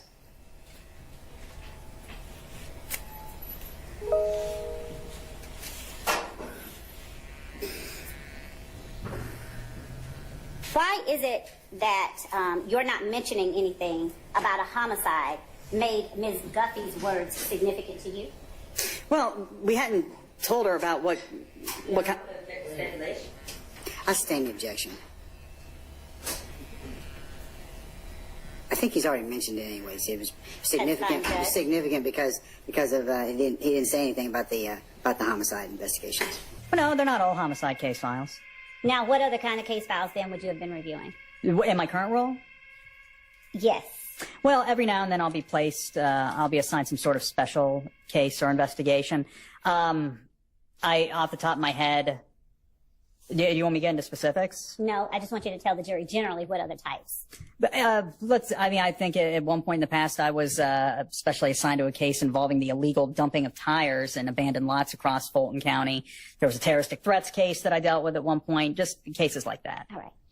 Now, when you get a file from a law enforcement agency in Fulton County, is the file always complete to the point that you're satisfied with presenting it to a grand jury? No, not always. Oftentimes, maybe not more often than not, but so maybe sometimes is a better word. On reviewing the case files, I find that there are deficiencies in the investigation. All right. So before we go on to those, any deficiencies or anything like that you might find, would you tell the jury, you started out saying that you have been a deputy DA since late 21 and you've been reviewing homicides since 2013. How long have you been at the district attorney's office total? Since June of 2011. And what roles have you held there since that time?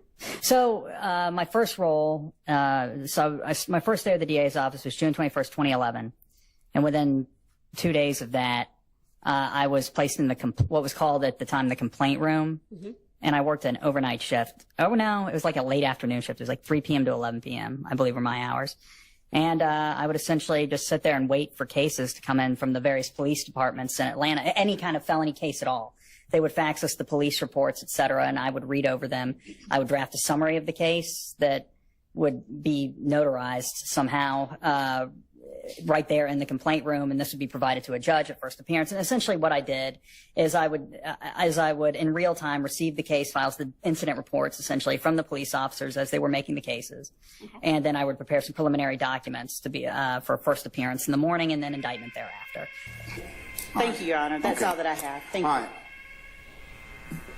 Mr. Sprinkle. Yes. Hey, ADA Love was just asking you about Vanetta Guffey mentioning a homicide, correct? Yes, that's correct. And she's making a point that you never mentioned homicide? That's correct. Okay. Now, we're aware that there were many street rumors going around at that time?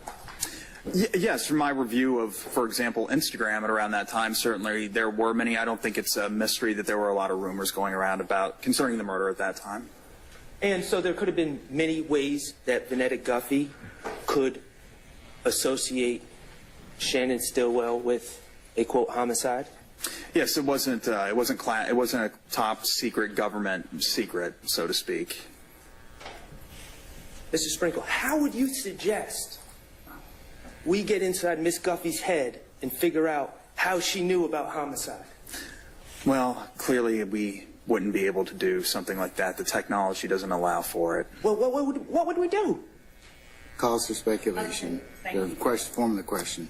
Can we, well, when you want to know what's going in someone's head, is there a way that you could inquire? Well, yes, you could ask them, but of course, Miss Guffey, we can't ask now because she is deceased. Oh, so what we're talking about, we can't inquire about what was going on in Miss Guffey's source of knowledge because she's unavailable now. She is unavailable. That's why they be getting mad at Shard. It's comedy. He be in with that sarcastic tone, like, oh, so that's why. Look at his face. Look, he knew he was about to lie. Look at his face.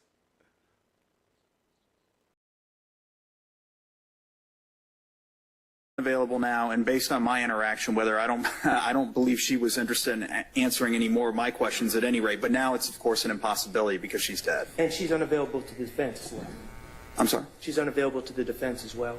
She's unavailable to everyone, assuming that my information is correct, that she is in fact deceased. That's what I was told yesterday. Okay, and she passed during the pendency. I know you don't know the exact date, and that will be tendered into evidence, but she passed during the pendency of this case, is your understanding? If she died between the date that I interviewed her and today, then that would be during the pendency of the case. Okay. One more thing. You asked if anyone instructed you not to indict the case to gain a tactical advantage, correct? That's right. Yeah, that was never ever part of our conversation. Hey, real talk, real quick. Let me send a shout out to Julie Horn. She the one connected me with Cat Knott Williams. She the one connected me with, I think, Tay Biz, too.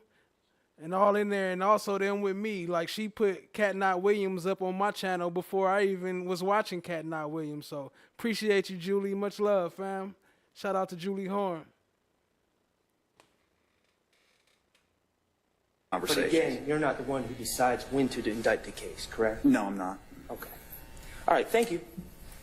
All right. Mr. Jimenez? Cross? Thank you. Your Honor, as the person who's going to make the legal argument, may I make a short argument to the court? Sure. This is the defendant Stillwell's motion for constitutional speedy. That is his personal right. Now, the evidence that will be introduced at trial will be introduced against all of them unless there's limiting instruction because of the RICO count. However, the issue on whether one individual's constitutional speedy rights were violated is specific to him and does not apply to anyone else. And so there's no motion currently before for which any cross-examination by any other particular defendant's attorney would be at all relevant, and there'd be basically this is testimony that is relevant to his and his motion only, Mr. Stillwell's. And so we would object to having anybody else cross-examine Mr. Sprinkle only because it is not relevant to the issue that is before the court. Okay. All right. Thank you, sir. Go ahead. Thank you, Your Honor. Good afternoon, Mr. Sprinkle. How are you?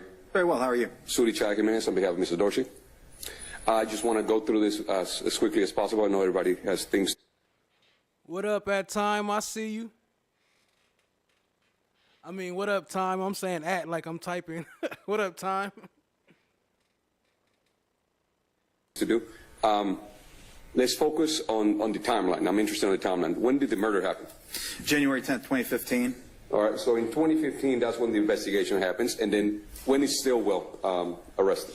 October 27th, 2015, if I remember correctly. It was definitely towards the end of October 2015. When did you get a chance to talk to Mr. Wright? That would have been January of 2016. Matter of fact, I believe I can actually give you them, refreshing my recollection. It'd be January 12th, 2016. And Mr. Wright had been arrested and taken to the Atlanta City Jail, is that right? He'd been sitting in the Atlanta City Jail since October of 2015, that's correct. Now, he was in the city jail on misdemeanor or felony charges? I believe it was felony charges, a felony probation violation warrant, perhaps. He also had that gun. Maybe he was charged with that, but his charges were it was within the jurisdiction of the Superior Court. Okay. And do you remember, is it accurate to say that when he was arrested, he actually did not see a judge within 72 hours? Do you remember that? Objection, Your Honor. Now we're going to okay. I'll move on to yours. You testified during direct that you had a chance to listen to a call by Mr. Wright. Is that right? I did, yeah. That was the jail call that he placed to his friend shortly after his arrest. Jaquise Smalls is actually the friend's name. I didn't remember it on during Mr. Shart's cross-examination, but that's who it was.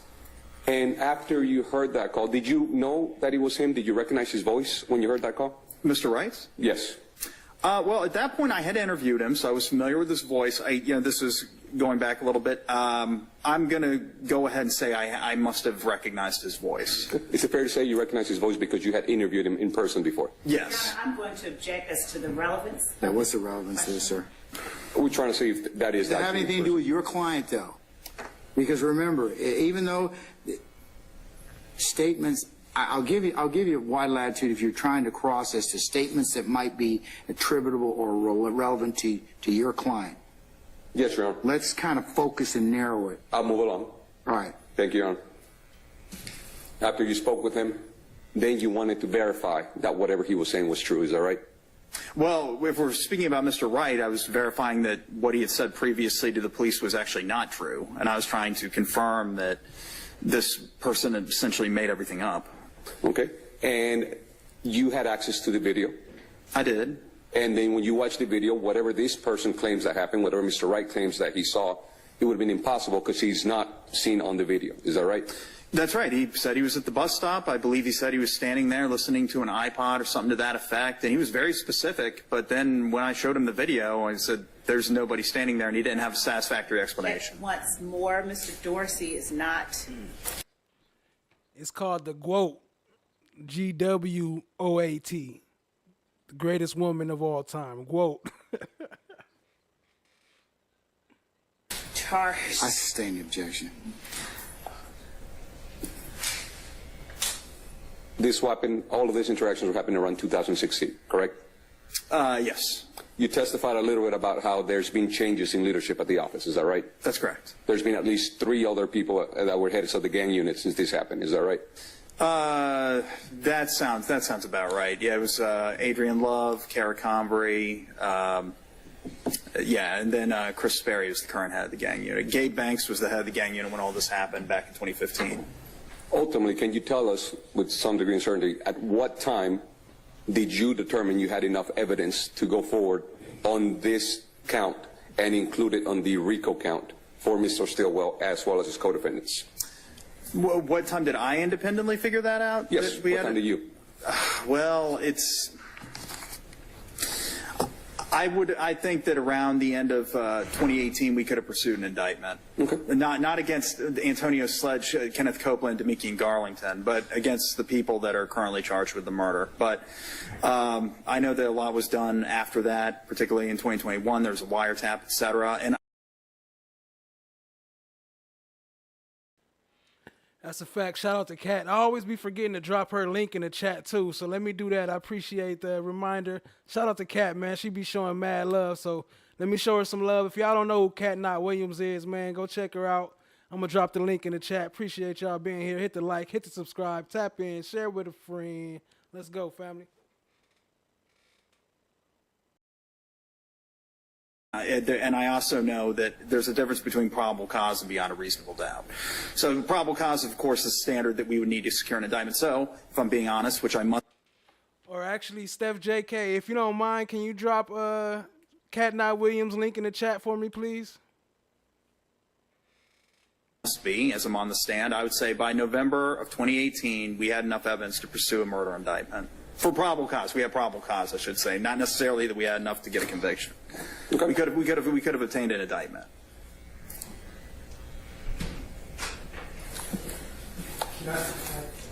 No, let some other people. Okay, at this point. Okay. All right. Anybody else? Thank you, Your Honor. Okay. Just wait, Mr. Sharp. Okay. Anybody else? Going once, going one. Mr. Shard, how about it?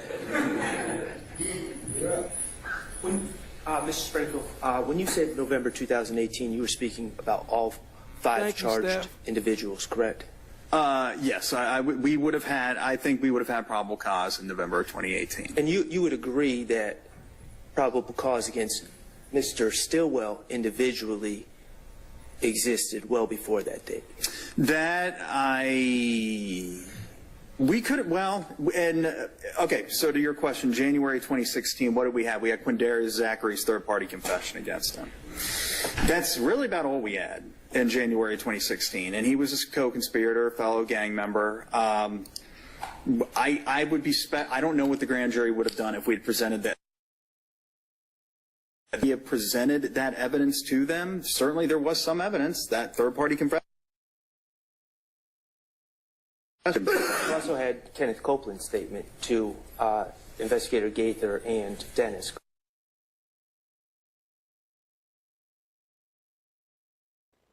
Obtained this evidence from Termon Stillwell. That would have been after January 2016, but yes, I did. But that would have been before November.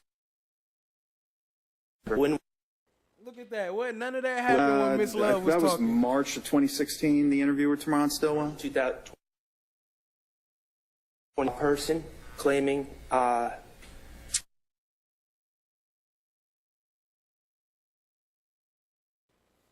you could have taken his degree. Look how they did him. Yes. Thank you. Look, and then watch is gonna start working all of a sudden. Watch. No, Your Honor. Thank you. All right. May Mr. Sprinkle be permanently temporarily excused at this point in time for purposes of this motion? Yes, Judge. Thank you very All much. right. Mr. Sprinkle, sir, I'm going to go ahead and excuse you as a witness at this point in time. Don't discuss your testimony with anybody except your changed in this case, okay? Yes, Your Honor. All right. Thank you, sir. All right. There's subsections of the reports. One of those is the, or not just Instagram, but social media accounts that are registered to various apps in the phone. So yes, those are in there as well. And do you ever use those extractions to aid in furthering an investigation into?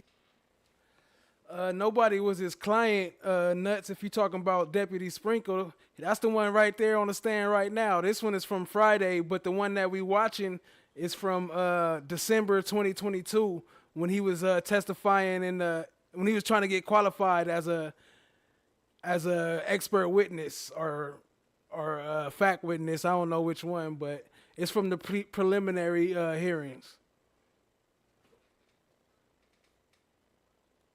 The homicides that you received? Yes. How do you decide what or how to find social media accounts of interest when you're investigating unindicted homicide cases? Well, there's a lot that. For those who don't know, preliminary means before the trial even started. We talk about December 2022. This shit been going on before the 134 days that we see up top. Goes into that. Are you saying if I were to have a person of interest or anyone really, and I just wanted to find their social media accounts? Yes. How do you go about determining what social media platforms and to whom or how a person identifies themselves on social media platforms that you find of evidentiary value? Well, that can be difficult or easy depending on the person. I suppose I would start by just searching for their name on a social media platform. If they have a very uncommon name, then it can be very easy to find them. You're right, that was one method. Most social media platforms today, I'm not aware of any that allow you to find, except for CashApp, which I wouldn't really consider a social media platform. But things such as like Snapchat or Instagram or TikTok, et cetera, I'm not aware of any of those that allow you to search by phone number now. I'll audio record the interviews, and I will generally write a report summarizing the contents of the interview as well. Do you end up indicting every suspect that has been arrested or for whom? Objection as to relevance. Do you end up indicting or presenting to the grand jury every suspect that has been identified or arrested in the homicide cases that you've seen? No. And why is that? Well, there are times then when on reviewing the case file and The bolstering. Y'all want to approach? Before Mr. Sprinkle leaves, I would just ask that you order that no lawyers discuss these matters with Mr. Sprinkle now that he's sworn in as a witness. Okay, well, I hope everybody knows that that's not appropriate anyway when somebody's in the middle of testifying. So if you need to talk to him about another case, fine, but nobody be talking to Mr. Sprinkle about his ongoing testimony while he's still on the stand. Your Honor, I believe that the prohibition that Mr. Shard is referring to is akin to the rule of sequestration and talking to him about what he has already talked about. I would ask that the court allow me to continue to speak with Deputy DA Sprinkle. He is our witness, and he's not, nobody else is, I mean, I know not to talk to him about other people's testimony, but talking to him about things that I'm going to be showing or saying or whatever to him, I don't know that there's any legal prohibition against that and constraining us from interacting with our witness. He hasn't even been subjected to cross, so we're not trying to tell him what to say, but at this point, there's no difference in terms of his, anything that could be done improperly than there was before he was sworn. So I would ask that the court allow us, and if anyone else wants to talk to him, allow them to talk to him as well.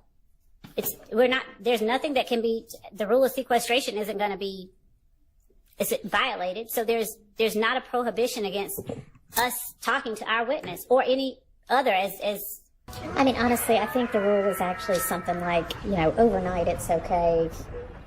Something at lunchtime isn't. But essentially you shouldn't, and he's a lawyer again, but you shouldn't be in the middle of testimony trying to coach him about anything, which and you won't be doing. Right. But speaking to him about or asking him about or showing him evidence that we're going to be doing, or we have, like I said, there's nothing to coach him about. I've just started on the examination, and I don't have any opposition to anybody speaking to him. I don't know if they've done it or not, but there's nothing improper that could be even done at this point with this witness, just because he has started his testimony. And I would ask that the court allow us to continue to work with and talk with our witness. And I would object to that. He's on the witness stand. He's sworn. That's every opportunity to talk to the witness about his ongoing testimony. If you hadn't talked to him about what you're going to show him before now, it's too damn late, number one. All right, Mr. Harvey, you keep talking to opposing counsel, and as you know, practicing law for as long as you have, you're supposed to talk through the court, okay? So can you please try to do that? Sure. There's every opportunity. You should have taken the opportunity to talk about his testimony before he got on the witness stand. He's a sworn witness now. And the case is Perry versus Leak. It's a United States Supreme Court case in which the government said that a defendant's lawyer can't talk to his own client overnight because it was improper to talk to a witness while the witness was on the witness stand. And the U.S. Supreme Court said, yeah, that's the rule, except for the Sixth Amendment allows a defense lawyer to talk to his own client overnight. So I object to the state or anybody for the state talking to this witness or any witness while they are on the witness stand and testifying. All right, so I don't think that the case actually limited it just to defense attorneys and defense counsel. That was the reasoning in that case. But, you know, Ms. Love, I mean, be aware that if you talk to him about something overnight, they're going to get up on cross and ask exactly what y'all talked about. That's fine, and I understand that. And, Your Honor, that's fine. And if there's additional case law on any of this, I know that in the morning we're going to be bringing up, we're going to be briefing the court on some other things. Okay. I'll bring it to the courts. All right. Thank you, Mr. Sprinkle. That actually reminds me, so when Ms. Smith was on the stand, and I may have heard it wrong, but I think that she said that, you know, of course I know this because the trial's been on, you know, live stream. Can everybody please tell or remind anybody that you... Yo, Steph, what you mean by not a bot mod? You think might be a witness in this trial to not be watching the live stream before they have testified, to not talk to any witness who has already testified about their testimony, and to not, once they themselves have testified, talk to any other potential witness about what they testified to. Y'all all know that, but not every lay person knows that. So just remind all of your potential witnesses not to be doing that. Your Honor, I just want to point out that we beg, we admonish, all of that. And I've heard people say, you know, it's everywhere. What am I supposed to? I'm like, turn it off. Correct. But, you know. Yeah, no, I know. I'm just saying to the extent y'all can try to control that, please do. Okay, Mr. Eppinger. Good morning, Your Honor. Attorney Eric Johnson. Good morning, sir. All right, thank you. Good morning, Mr. Eppinger. All right, okay, Mr. Johnson, anything other, that you'd like to raise that otherwise hasn't been presented already? Your Honor, we were just joining Mr. Allen's objection to the question of the game against I'm not doing it today. It'll probably be tomorrow. Or actually, I may do it. It depends on whether or not how much time I have left and availability. Okay, so I'll note your objection in that respect. Okay. Okay. All right. All right. Let's see. Miles Farley. Good morning, Your Honor. Good morning, Mr. Menendez. Yes, on behalf of Mr. Miles Farley, I'll just join in the request of Mr. Harvey. All right, so real quick, this was the next day on the 21st, and listen to they doing roll call. They got these people in trial, and some of them don't even have no lawyers, and they got them agreeing and stuff. I had another clip. Damn it, I forgot to add it on there. But just watch how they doing them. And a lot of these people don't even have lawyers or defense attorneys. Adams, I do have some motions in the jail call one that would take maybe 30 to 40 minutes. I got your 25 motions. All right, so we'll knock those out at some point in time. Okay. Yes, thank you. All right, thank you, sir. Okay, Javon Fleetwood. Mr. Fleetwood, good morning, sir. All right, Mr. Hoover, do we have him a lawyer, or is it still Miss Hemingway? We are still in the process of trying to get Mr. Fleetwood an attorney, Your Honor.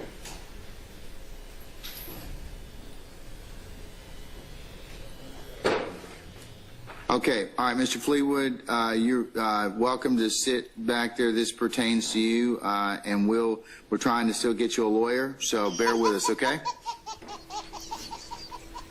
Yes, sir? Yes. Okay, good. Okay, thank you, sir. All right, let's see, Demecan Garlington. Mr. Garlington? Oh, sir, I think you're still in the process. We still need to get you an attorney, correct? Yes? Yes, sir. Okay. Yes. Mr. Harvey, again, good morning. Anything else, sir? No, Judge. Thank you. Can I ask you a question? May I? Well, yes, you can ask me a question. Okay. Okay, I may not have an answer for you, but I'll try. It's kind of up to you. Okay. Do you think it would be easier if we had an automatic opt-in rule, and that anybody that wants to opt out can say, hey, I'm out of that one, instead of going, you know... I'm doing this because I need to take roll. No, I get that. I'm just asking, as far as you're concerned and everybody else is concerned, we can automatically opt in if the court makes that ruling, in that way anybody that doesn't say I'm out is automatically joined, and we don't have to... I don't have any issue with that. Okay, good. So. Can you guys have any objection to that? I'll look into that. What? I'll look into it. All right. With your permission, I think that would make things a lot easier. Okay. I don't have any issue with that. Okay. All right. The local, state, and federal database, depending on the quality of the print. And how do individuals get in that database? They can get into those databases in multiple ways. I'm actually within our state and our local, I'm within our local database, as I was applied for a job with the Atlanta Police. People get into local databases through many different ways. We actually get people coming in for applications, to get permits, to get licenses, things like that. And then, of course, there's also people that are being arrested. And within the state, you have the same kind of thing where you're going to have people that are applying for jobs. And the same thing within the federal level. You're going to have people that are applying for jobs with banking, and sometimes even people practicing law are going to be fingerprinted to have their jobs background checked. Okay. Is there a way for someone outside of law enforcement to find out whether or not they're in one of these databases? I'm not entirely sure. Okay. And you did mention that you learned some of what you learned from a degree program?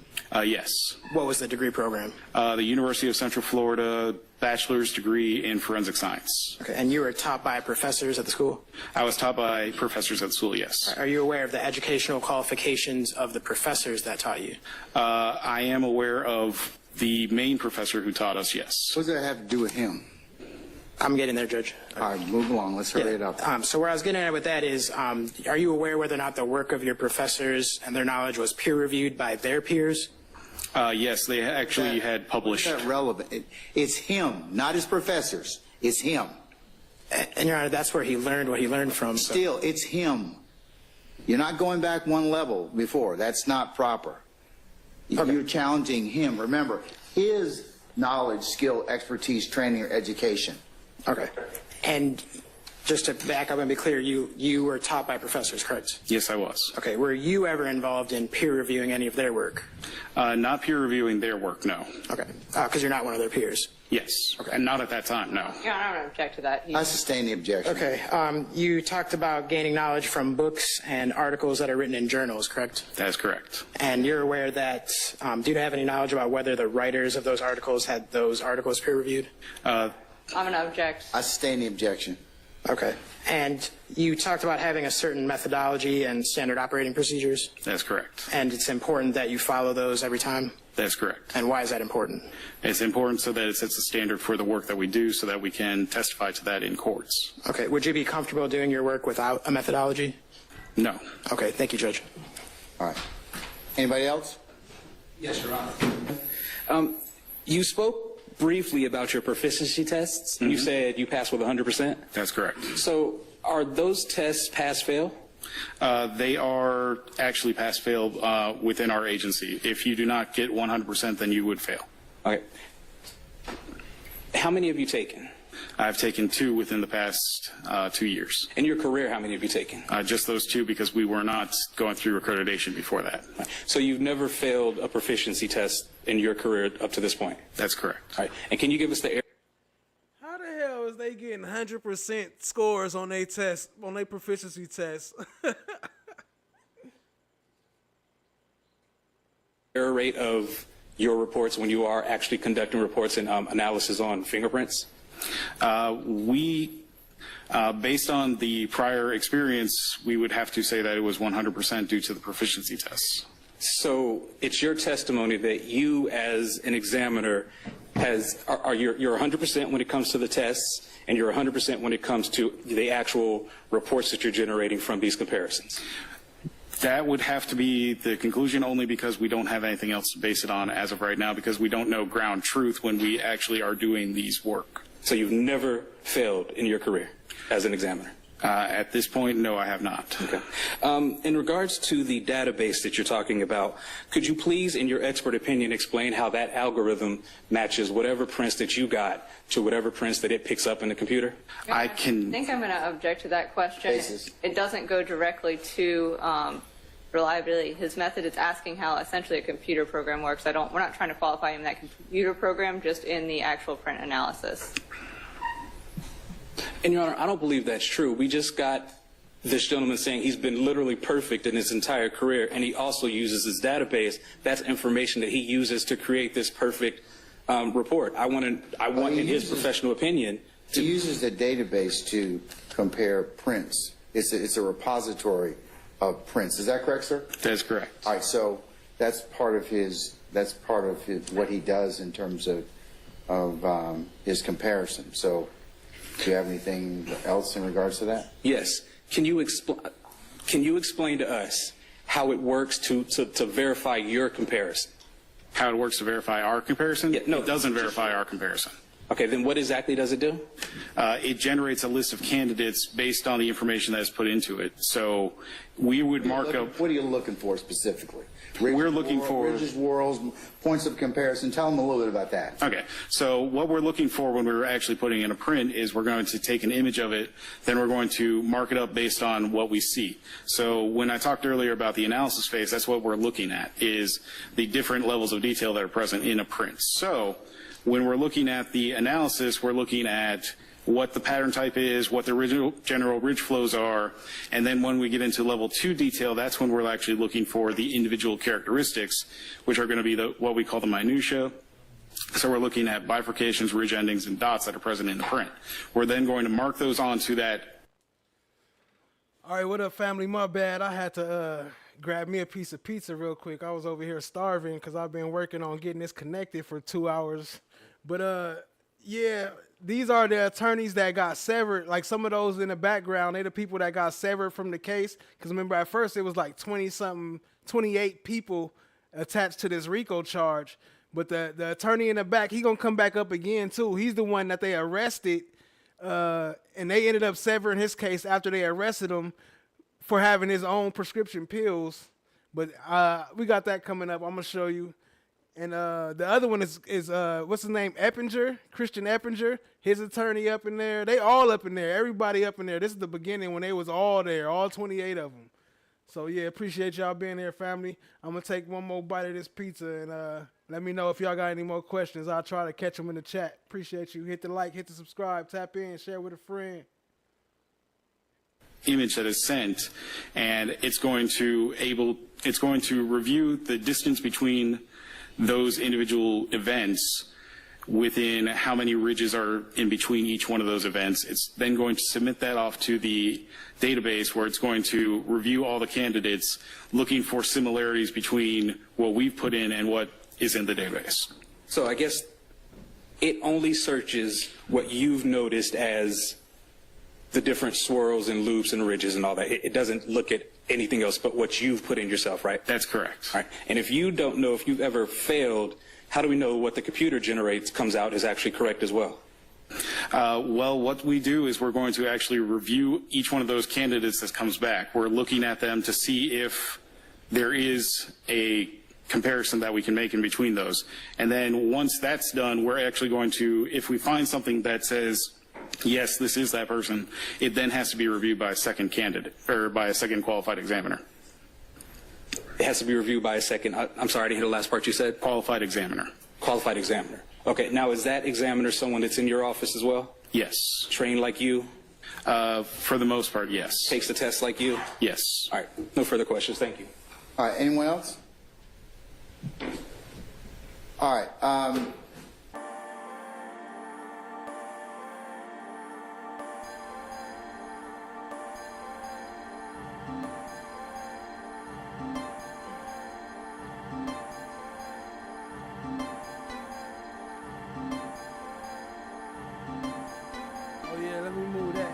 quick. So this is when they got bombed. They got screen bombed, and somebody popped up on their stream naked.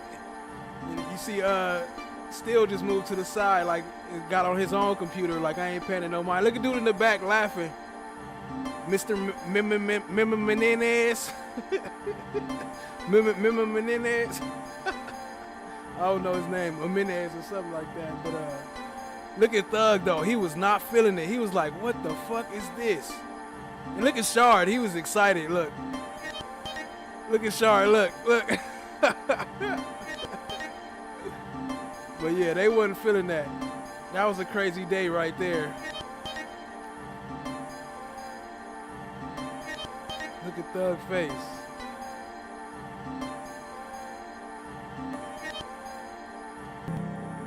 I just received discovery on Friday. As the court knows, it's very voluminous. And for the record, I wanted to say that, Your Honor, I'm not prepared and would not have been prepared to question any of these witnesses or even the ones that are coming up this week because I've not had enough time to. Okay, have you gotten all the discovery in this case, madam? Yes, Judge, I was emailed the discovery on Friday. This past Friday? Yes, Judge. Okay, all right, well, I'll note your objection for the record, madam. And for those who don't remember, that's Trontavia Stevens. That's Tick lawyer right there when she first came in, saying she didn't have none of the information, making objections that really didn't even matter. if you require any additional time to be prepared, then motions of counsel, so yes, Your Honor. You should be covered. Yeah, But you just want to make, I know you want to make sure you object for purposes of your client, Mr. Stevens, and I've no. Sometimes that's what usually happens. The court has to kind of look at each statement by itself as it relates to that particular defendant. You're entirely correct. Let's, as far as it goes, however, Your Lordship. But let's flip that a little bit. We filed a motion saying, hey, look, what 801 D2E potential statements or statements of co-defendants are you going to use so that we file a motion in limine, but you got to tell us what you're going to use, like this one. So we can't particularize this whole mass of statements. Mr. Rosenwasser, you're going to need to kind of parse out and do a little homework, whatever it is you decide to sit down and draw this decision, because it will affect your opponent's opportunities to file.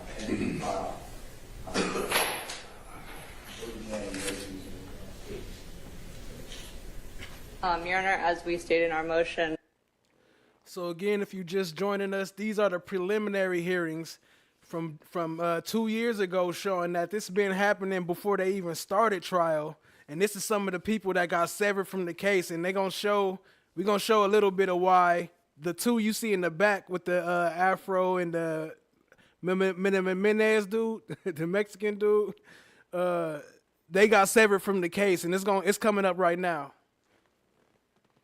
Appreciate y'all being here. Hit the like, hit the subscribe, tap in, and share with somebody. All right, let's go, fam.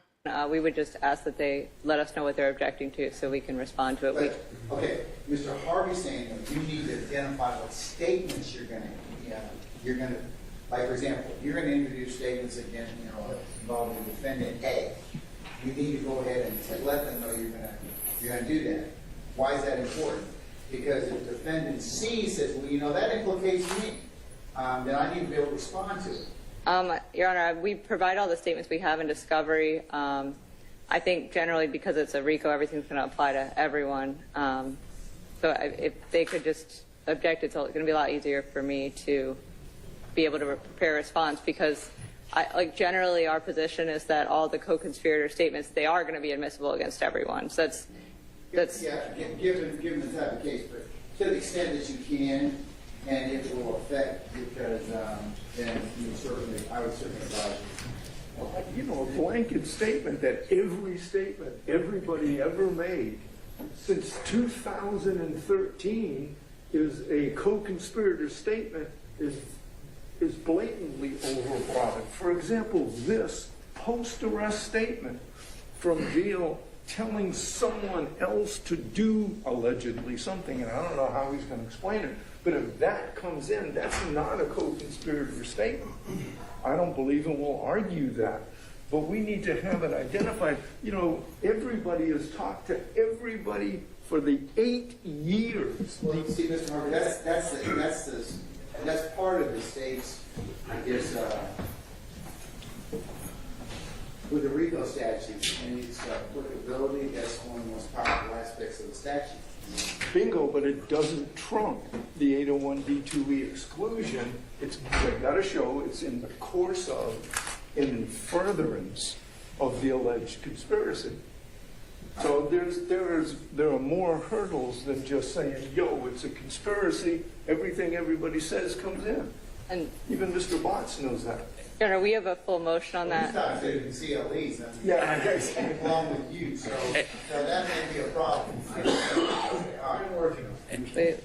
And Your Honor, I would just like to say on behalf of Mr. Stillwell that we do believe that the ball is in the state's court, and they're the ones that decided to indict this case this way. If they want to try Mr. Stillwell by himself, all these problems will be solved, but they have decided to put 28 people together, and it's very difficult to determine what statements by the other 27 people will be attempted, they'll attempt to implicate Mr. Stillwell with, and I think I speak for probably the rest of the defendants in that sentiment as well.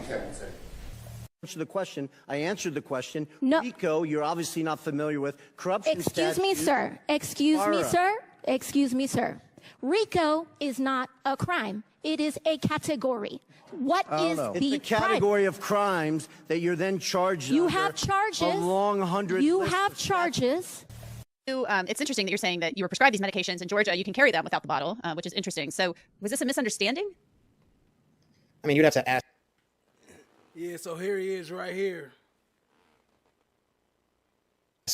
Maybe the district attorney's office and the sheriff's department, because I don't see how it could be a misunderstanding. The law is so clear. So had law enforcement had any basic knowledge of the law, they would have known right away that I wasn't violating anything. And further, they didn't even bother to wait for me to try to explain. They didn't call my doctors. They didn't allow me to have it tested or anything like that. And they just jumped to conclusions. And even worse, they charged me with a felony. So I'm getting a little taste of what I see day in and day out with my clients of just these trumped up charges, these overcharged cases. So they took it even one step further. Not only did they wrongfully try to accuse me of having pills not in the original container, which is not a crime in Georgia, they accused me of violating a controlled substance statute just because a couple of the pills of one bottle were a different dose than what the bottle says. And that was only because, as often happens, my doctor changed the dose a couple months ago, and then I left a couple of the old dosage in there, but they're the same medication and they're only off by 5 milligrams. And because the pills are a different color, they try to say that, well, that's a controlled substance and that's illegal for you to even have that at all. And because the pill bottle says 15 milligrams, that you had a 10 milligram one of the same type, and because it's a controlled substance, then you're now in violation of the Controlled Substance Act, which is a felony. Pretty serious, but I'm not afraid. I have a great attorney, Mr. Brian Tevis, and I'm innocent, didn't do anything wrong. It's so obvious. So I'm not worried, but it's just an example of what they do to people. So to your question, that'd be something like in court that I'm sure you know is like speculation. How am I to get in their head and ask myself why did they do this? But I can look at the circumstances and say that I don't think they're ignorant of it. I think maybe they knew what they were doing, or I don't know. So I mean, I don't know how they organize their things. I don't know how they make charging decisions, but that's what happened. And so I guess I can leave it to your audience based on the circumstances to also speculate about why they did that, especially in the context of everything going on this week and the bond hearing and the things that I said in that bond hearing. Now, there was a simple battery charge that you had faced, but that charge was later dismissed. You were accused of, I guess, doing something with a sheriff's deputy, brushing up against him. Tell us a little bit about that. So yeah, that's just more of the same. So they've already done this unlawful detention on me. They're already accusing me of something I didn't do without any investigation. And I'm in handcuffs completely. I turn around, I let them put the handcuffs on me. I don't resist at all. And then a colleague of mine says, throw me your phone. And I did want him to throw him my phone, not because I have anything there to hide, but that is my attorney phone that I have sensitive information about my clients, their medical information. They had already violated my medical rights and privacy. So who knows what they're going to do? There's confidential stuff in that phone they're not allowed to see, but that wasn't my main concern. My main concern was I knew that everybody would be talking about me going to jail. I knew that people such as yourself would talk about it and that my clients would see that. And they did. Some of my clients are very concerned. They're concerned for their own case, obviously, and their advocacy, but I have pretty close relationships with my clients, so they're also just worried for me in general. And had someone not had my phone while I was in jail, I couldn't continue my business and communicate with my clients because I don't have anywhere else where their numbers are stored. And now my phone is getting all these texts about, are you okay? Is my case still okay? Are we still good for court in a couple weeks? And then especially why I'm afraid is because the Fulton County Jail is really disorganized right now and really backlogged. If it wasn't for my attorney, Mr. Tevis, I don't know when I would have really gotten out. I recently had a client who was detained unlawfully. She's pregnant. She's 7 months pregnant. There's a suspended license case that she resolved in traffic court, but because the state didn't take the warrant out of the system, she's pulled over during a traffic stop, and they think she missed court, even though she didn't miss court because there was no court to miss. The case was resolved, and she spent about 4 days in there. And that's when the family got me involved and said, what's going on? So I worried about a nightmare scenario like that. So for even a day to go by without me communicating with my clients would be a catastrophe. And so I tossed my phone to my colleague, and because I tossed it while my hands were tied behind my back, because I got the phone out of my pocket with one of my handcuffed hands, it touches on the bulletproof vest of one of the captains. And it was wild. I could tell they were just like sharks circling me. They just couldn't wait. It was crazy. The only way I can really describe it is like a bunch of children when a piñata bursts and the candy falls down. When they saw that phone just brush and touch on the deputy, the captain, they got so excited and they're like, battery on officer. And, and I started getting that strange energy that you get from police that commit, violent misconduct, or they say things like stop resisting while they're just punching someone in the head who's tied up and not moving. So I was just getting that energy.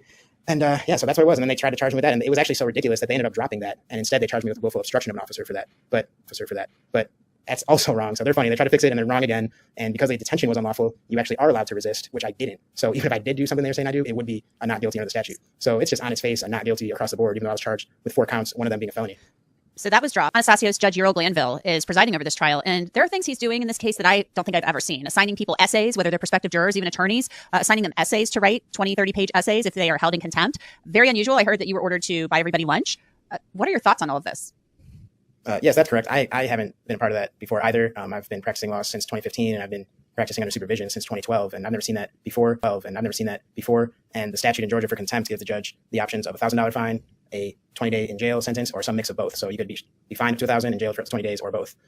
But in this case, he's assigning other consequences for contempt. And I don't believe that I even was contemptuous in that moment, but me and the judge just had a difference of interpretation over what him and I had said to each other. Even though Mr. Farley severed, I do plan to still, honor the judge's wishes. Interesting. Redalius Ryan is the one. Yeah, I do remember a blonde attorney being arrested too. I have to pull that one up a little later. I don't remember what she got arrested for though. And the other Christian Eppinger attorney, he got in trouble for letting Christian Eppinger use his laptop, and he was texting or emailing one of the cops that was there, and she got in trouble. I don't know if y'all remember that, but I'll probably pull that back up in one of the next episodes. Who had the alleged 2 bags of marijuana sewn into his boxers, not your client, but your client is facing a murder charge. He will now have a separate trial. Your thoughts on having the case severed, obviously, because he's not going to be tried with all of these other defendants, which will take, it feels like this trial is never going to end. We're still in jury selection.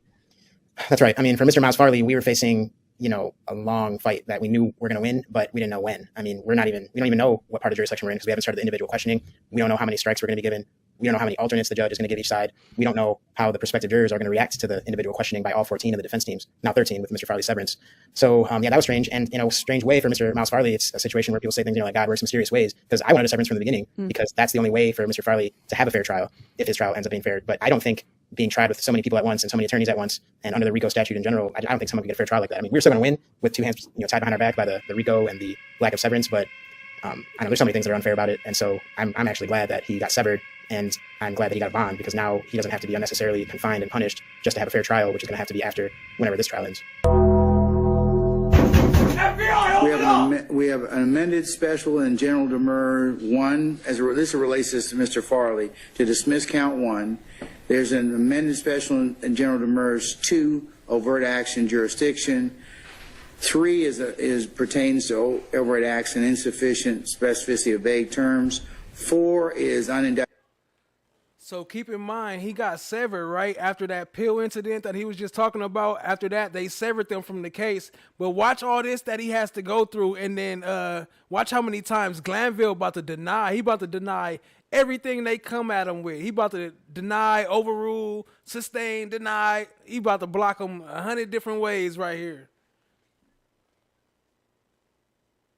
Co-conspirators. 5 is insufficient nexus. 6 is distinguishing between overt and predicate acts. 7 is duplicative counts, and then related to that would be an amended motion to sever, an amended motion to sever, and then the amended motion to sever his trial. There's also one to dismiss the RICO count. Ready on that? Yes, to dismiss the RICO count. Yes. Is that the? Yo, shout out to FFS for fuck's sake. Yo, I ain't reading that, man. Y'all can read it though, right there. Now he say he got 1,000. He say he got 1,000 bottles of baby oil and a huge roll of plastic wrap. So he want to know who want to make it a night. No Diddy. So y'all go ahead and hit up FFS if y'all trying to link up with him. He got 1,000 bottles of baby oil. Appreciate the super chat, family.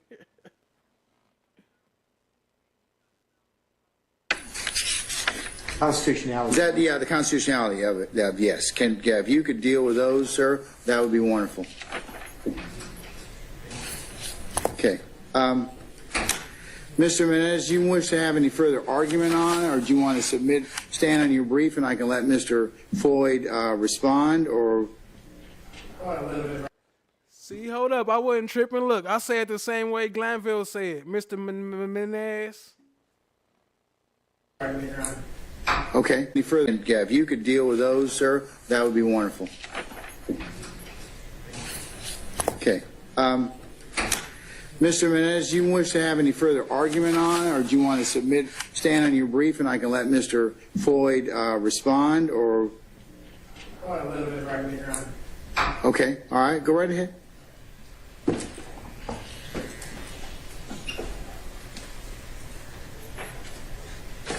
Thank you, Judge.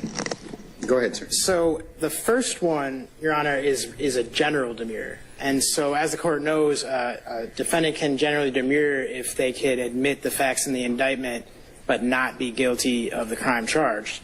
But the way that the state has uniquely indicted this case leaves it open to an interpretation where Mr. Farley would not be guilty of count one because they won't have satisfied the element of having a pattern of racketeering, which is at least 2 acts of racketeering.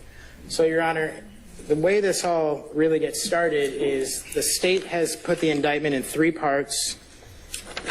They have part 1 where they talk about the conspiracy.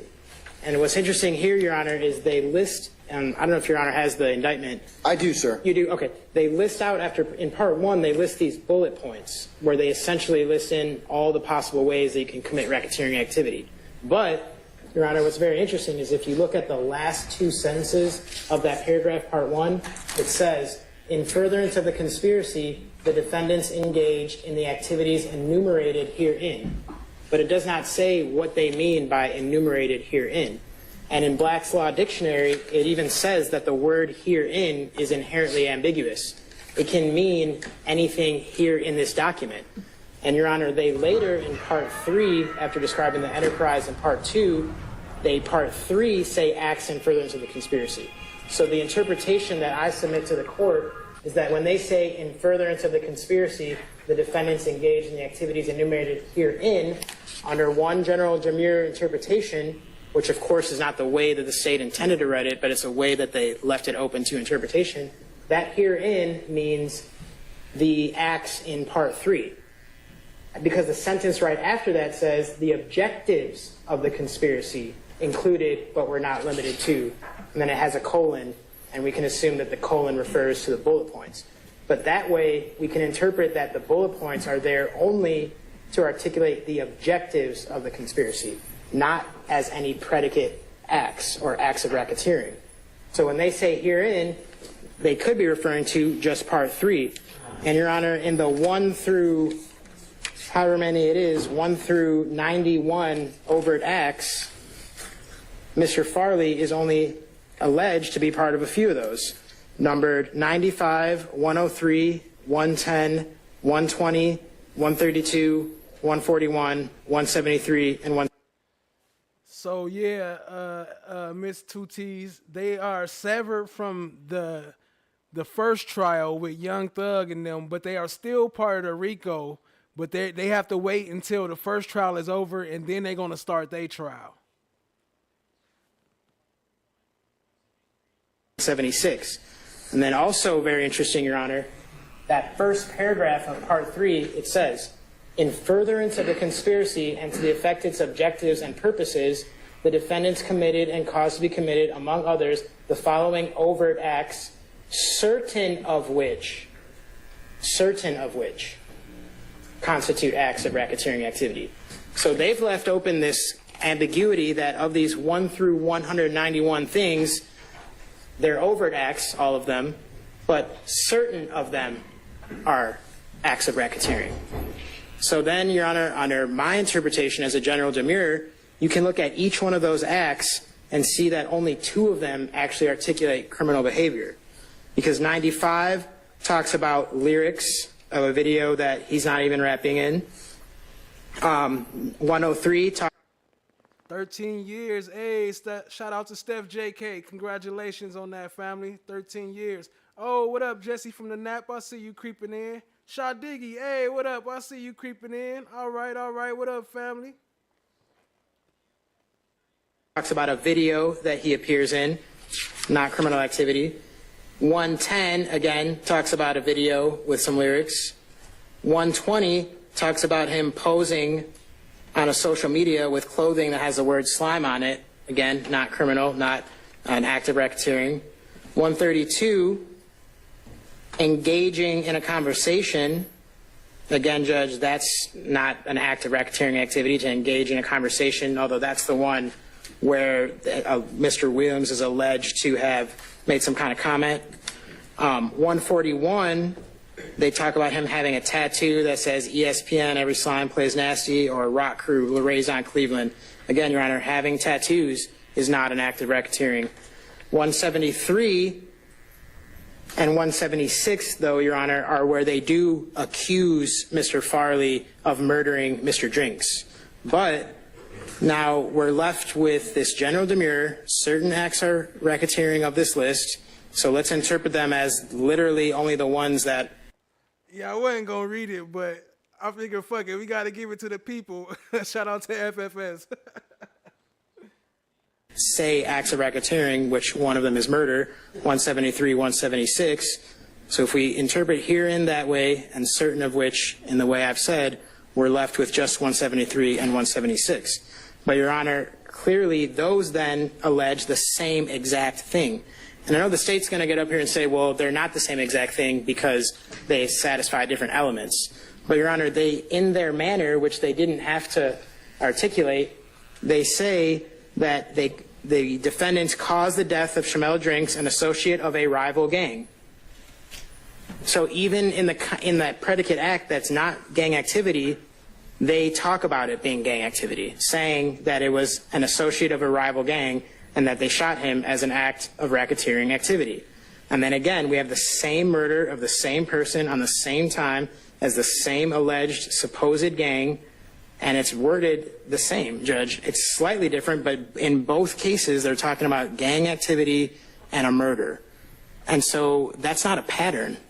You can't say that those two acts of racketeering activity constitute a pattern because they're the same act. They're going to say, well, one is they act as part of a gang and one is the act itself, but when they articulate the act itself, they... What up, YP Com Chick? I see you. They say an associate of a rival gang.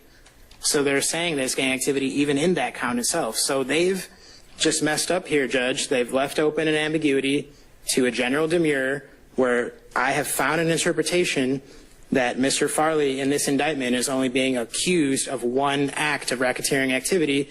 And Your Honor will see that the definition of racketeering of conspiracy to commit racketeering activity is a pattern, and a pattern is defined as two or more acts, whereas they've only under my interpretation accused Mr. Farley of one act of racketeering, which can't withstand a general demur, and so that's why it should be dismissed as a general demur for count one.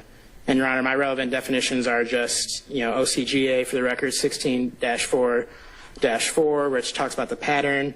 OCGA 16-4-3, again, defines that there needs to be at least two acts of racketeering to constitute a pattern. I cite to Black's Law Dictionary where they concede the inherent ambiguity of the word herein. And then I cite to Meeks v. State and Johnson v. State as it talks about demurs, Your Honor.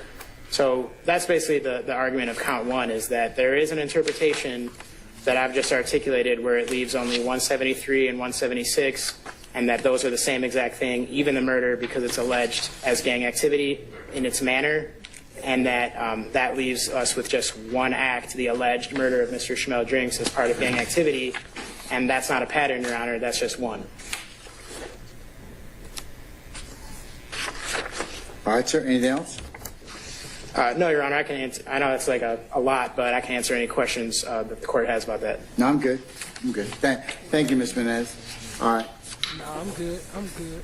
Thank you, Your Honor. All right, go ahead, Mr. Floyd. Oh, this dude right here. So I don't know if y'all remember him from the video a while back when we was talking about YoungThug bond hearing. But this dude just be claiming all types of shit, and they ain't proved none of this, even to this day. 130 days of trial plus all this preliminary hearings. They ain't proved none of this stuff he talking about. Two versions of this argument. The short one is wrong, wrong, wrong, wrong, and wrong. The longer one is slightly more detailed. Let's go with the longer one. I'll go with the longer one. Because it might get reviewed at some point. I understand. All right, thank you. This argument has nothing to do with the text of the statute.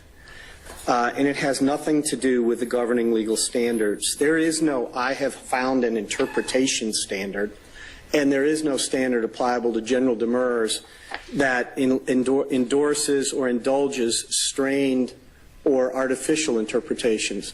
General demurrers are not favored, and they are not construed in favor of the defendant. That's the starting point. So that the foundation is wrong. Specifically turning to RICO, it would behoove Mr. Farley to read the indictment as carefully and the statute, to read the statute as carefully as he reads the indictment. First, 1614.4c1 is the conspiracy provision. It does not use the term racketeering activity. It does not use the term pattern of racketeering activity.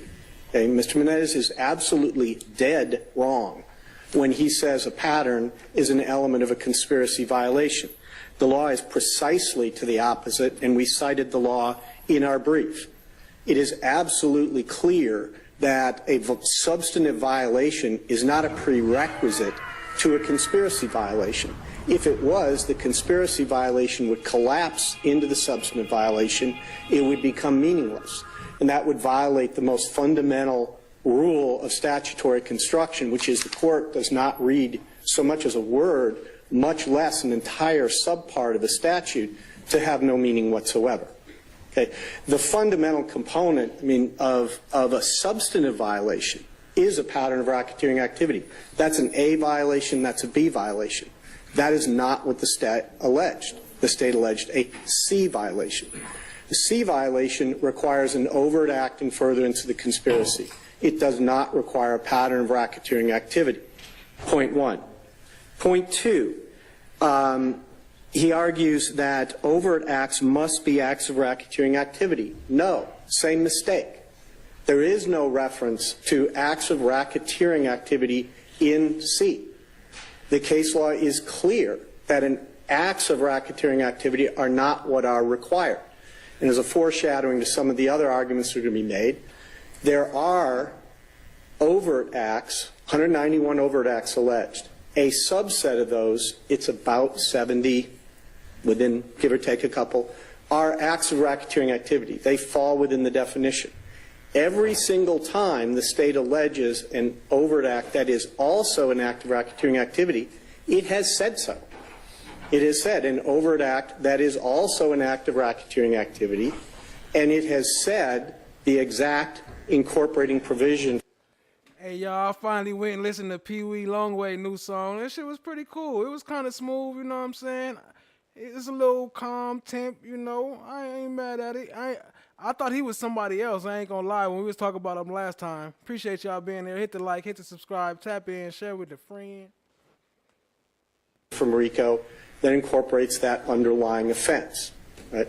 So we have drawn that distinction, but the point is both are good enough. And the first fundamental component of Mr. Farley's argument is we have to allege a pattern. That is wrong. The second fundamental argument is any overt acts we allege must be acts of racketeering activity. Equally wrong.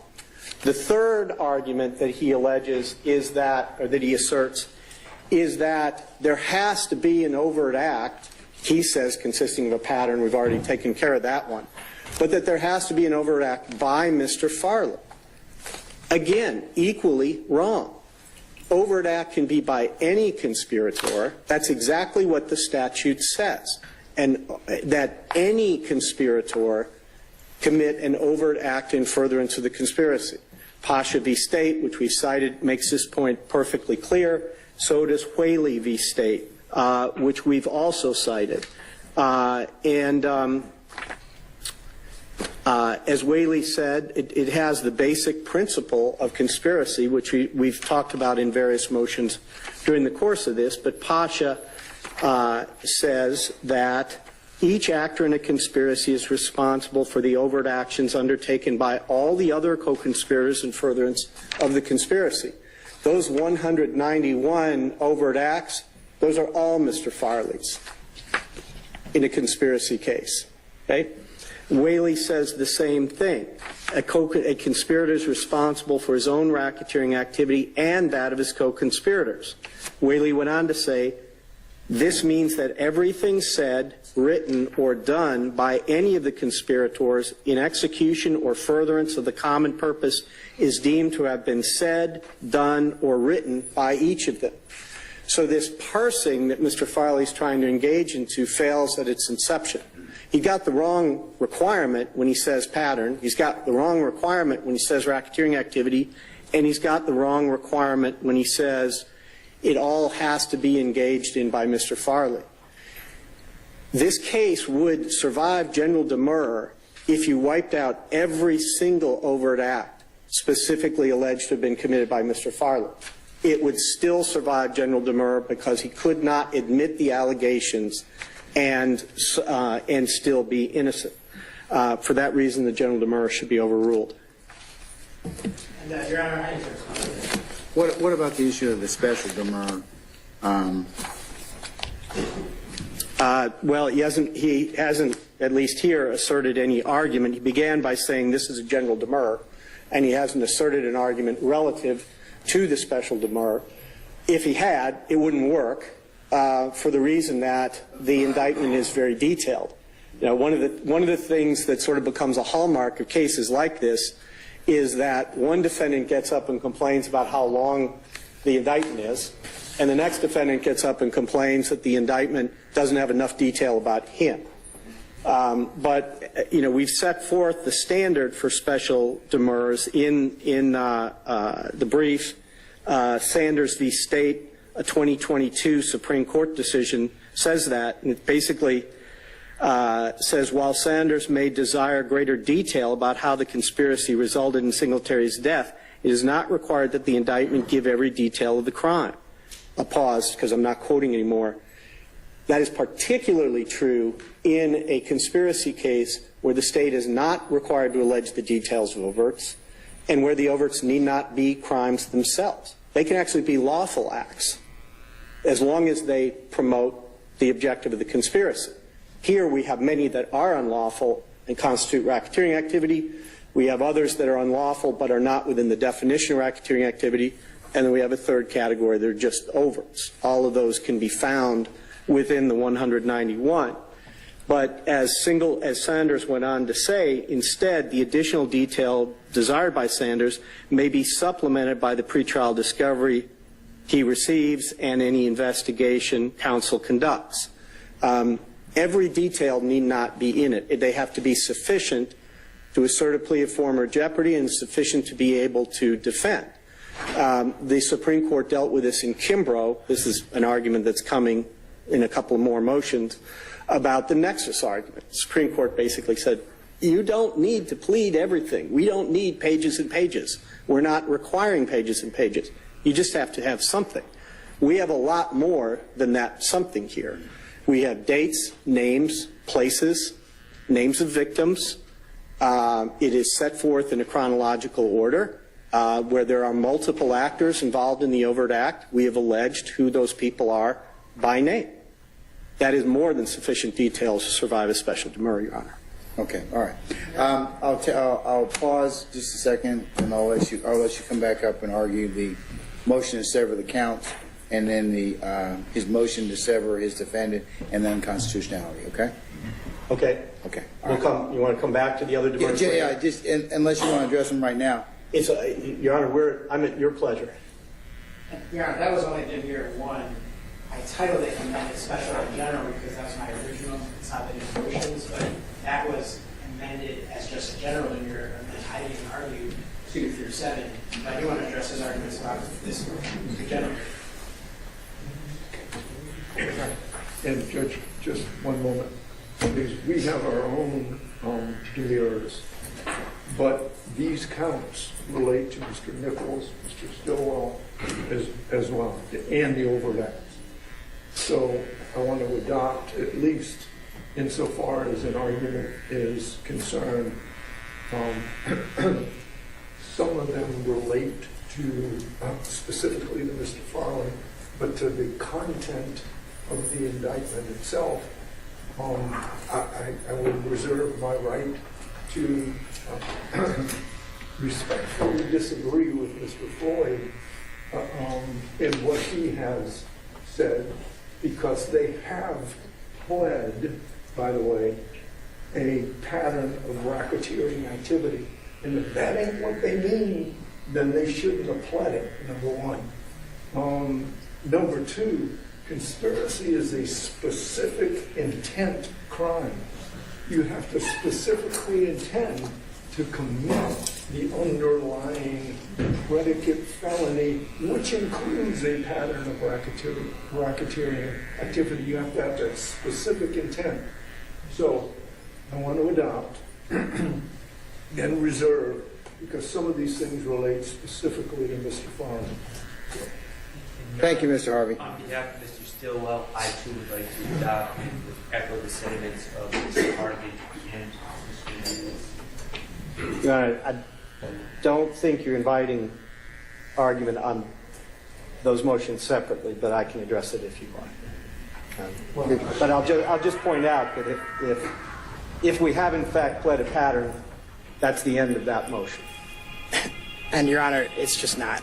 No. Yeah. You pled the fact that the conspiracy was they did unlawfully conspire to acquire and maintain directly and indirectly through a pattern of racketeering activity. That's what the indictment says. You've pled it. And if it doesn't contain that, you're wrong about saying we don't need to put it in there. And yes, Your Honor. Mr. Floyd, you want to? Okay, since they started to have multiple streams of arguments, you want to respond to that? I'll do it however you want. Okay, sir. Go ahead and respond to Mr. Harvey's assertion. Okay. We're being quoted out of context.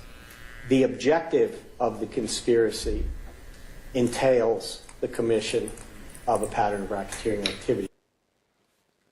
Yo, shout out to YP Com Chick. She said, where is this guy? He quit, actually. He quit. I'm not sure why. I forgot why. Somebody might know why in the comments, but he quit. I think it's because he realized this case was some BS. Alleging that a pattern of racketeering activity was actually committed is not an element of a RICO conspiracy. The offense is the agreement as opposed to the pattern. That's why. Or he might have got mad because Fonnie put Love in charge instead of him. There is not a reference to a pattern of racketeering activity in C1. Mr. Harvey's just mistaken on that point. And the specific intent, there is no separate specific intent requirement for a RICO conspiracy other than the agreement itself. That's it. There's not an underlying second layer of intent to commit a predicate act. It's just not a requirement. Conspiracy is definitionally a specific intent crime because you have to have the specific intent to agree to commit the underlying alleged act. It is not a general intent crime. Conspiracy to commit a crime is a specific intent crime. So, and I know I'm a little bit out of order, and Mr. Floyd is way smarter than I will be. But I just want to reserve my right to argue, to maintain the argument and adopt his argument. And I'm fine if he reserves, Your Honor. I'd like the opportunity to respond in full, too. That would be fine. This is not part of Mr. Menendez's motion. You're correct. And Your Honor, Mr. Floyd, do you want to go ahead and finish his, because he's got like 7 of them. He's got this, 1 is dismiss count 1, 2 is overt action jurisdiction, 3 is overt action insufficient specificity in vague terms, 4 is unindicted co-conspirators, 5 is insufficient nexus, 6 is distinguished between overt action predicate acts, and 7 is duplicative counts. And the way we've allocated responsibility for these, Your Honor, 1 through 6 are mine, as well as severance and constitutionality. And I'm at the court's pleasure. If we want to go through them all right now, I'm ready. Yeah, let me let you finish those, and then let him address if he's got anything more. So Mr. Mendez, let him finish, okay? Well, Your Honor, I never made my argument. Let me let you, as well as severance, duplicative counts. And the way we've allocated responsibility for these, Your Honor, Hey, these words sound crazy suspect when you put them all together. And I was reading the no Diddy comment at the same time. 1 through 6 are mine, as well as severance and constitutionality. And I'm at the court's pleasure. If we want to go through them all right now, I'm ready. Yeah, let me let you finish those. I'm at the court's pleasure. If we want to go through them all right now, I'm ready. Yeah, let me let you finish. That shit sound hella suspect. No Diddy. And then let him address if he's got anything more, so Mr. Mendez, let him finish, okay? Well, Your Honor, I never made my arguments about 2 through 6 yet. I thought you did. No, Judge, that was all just number 1. And I want to address some of his misstatements about number 1 as well just now. Okay. Before the court rules. So Mr. Harvey is right about that specific intent, first of all. But let's back up. Okay, but let's not get too far down the weeds. No, I know, Your Honor. All right. In specific intent is for they're inchoate crimes, okay? Right. All right, so yes, you do have to prove, there are specific intent crimes, but that's an issue of proof. Right, Judge. Okay. And so to back up, though, to several things that were wrong about what he said. So look, he says there is no I have found an interpretation about general demurs, when that's exactly what a general demur is. If you can interpret the indictment in a way that the person has not committed a crime, meaning they have not committed all the essential elements of the count, then that's what a general demur is. So that's just a bit of gaslighting, a bit of, oh, if I just say it confidently and say it in a cool way, then I'm right. No, he's not. That's exactly what a general demur is. When there's an interpretation of the indictment that the person's not guilty and has not satisfied all the elements, it has to be dismissed. And that's exactly the interpretation that I presented to the court. And then Mr. Floyd tries to get up here and misread the statute, talking about, oh, we did it under subsection C. Yeah, I know that. That's why I filed the motion. Subsection C, Your Honor, says, it shall be unlawful for any person to conspire or endeavor to violate any of the provisions of subsection A or B. A or B. You need at least one of them, and he's going to come up here and say, oh, we only needed C. Well, you need at least A or B in both of the ways that someone can commit C. And then they have these 2 ways. A person violates this subsection C when either one of these 2 happen. He or she, together with one or more person, conspires to violate any of the provisions of subsection A or B. So you do have to violate subsection A or B to violate subsection C. So how can he come up here and say that?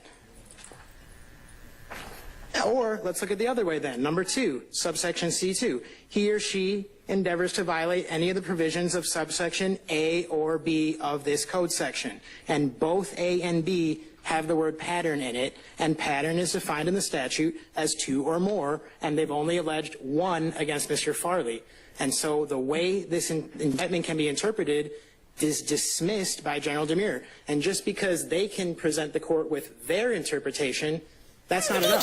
They need an indictment that is perfect in form within its 4 corners and that someone can't admit the facts to under any interpretation of innocence. And they haven't done that here, Judge.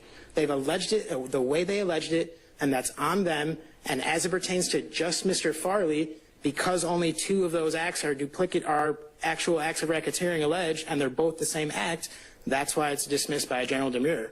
And that's why I put it as number 1, because we shouldn't have to argue 2 through 6 anymore, because number 1 is just, as far as it pertains to Mr. Farley, dismissed by a general demurrer by the exact way that Mr. Floyd said not to interpret it. Because yes, there's an interpretation where he's only being accused of 1 act of racketeering, and yes, under subsection C, you need a pattern. He tried to come up here and say you don't need a pattern in subsection C, and that's just not true, because I just read the whole code section to this court, Your Honor, and in both ways you can commit C. It says either A or B has to be violated, and in both A and B, the word pattern of racketeering activity is included, Your Honor. So that's why, for Mr. Farley, this general demurrer should be granted.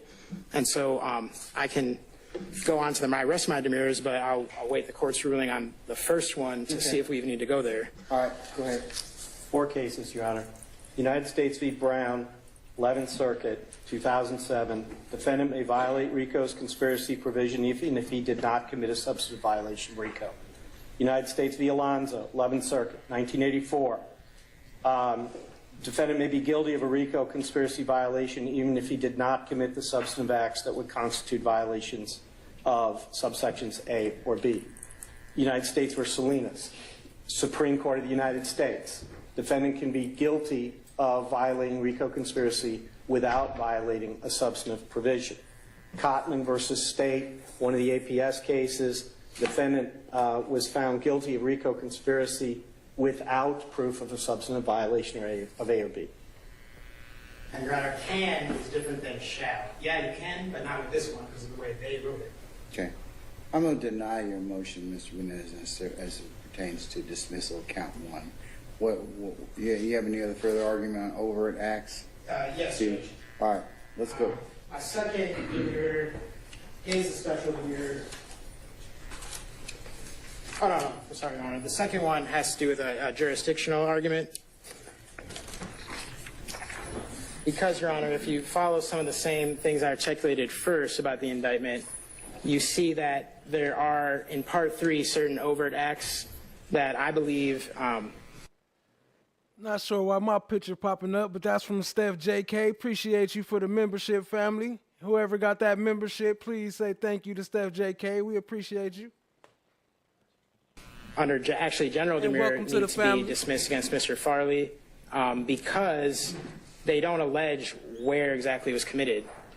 They talk about released on social media. They say appear in a YouTube video. Well, Your Honor, YouTube is not a place. They didn't say that anyone in Georgia, because the Georgia RICO statute needs acts in Georgia. So all these social media ones that they have about Mr. Farley, for example, number 95, it says he appeared in a video released on social media. They didn't say that the video was made in Georgia.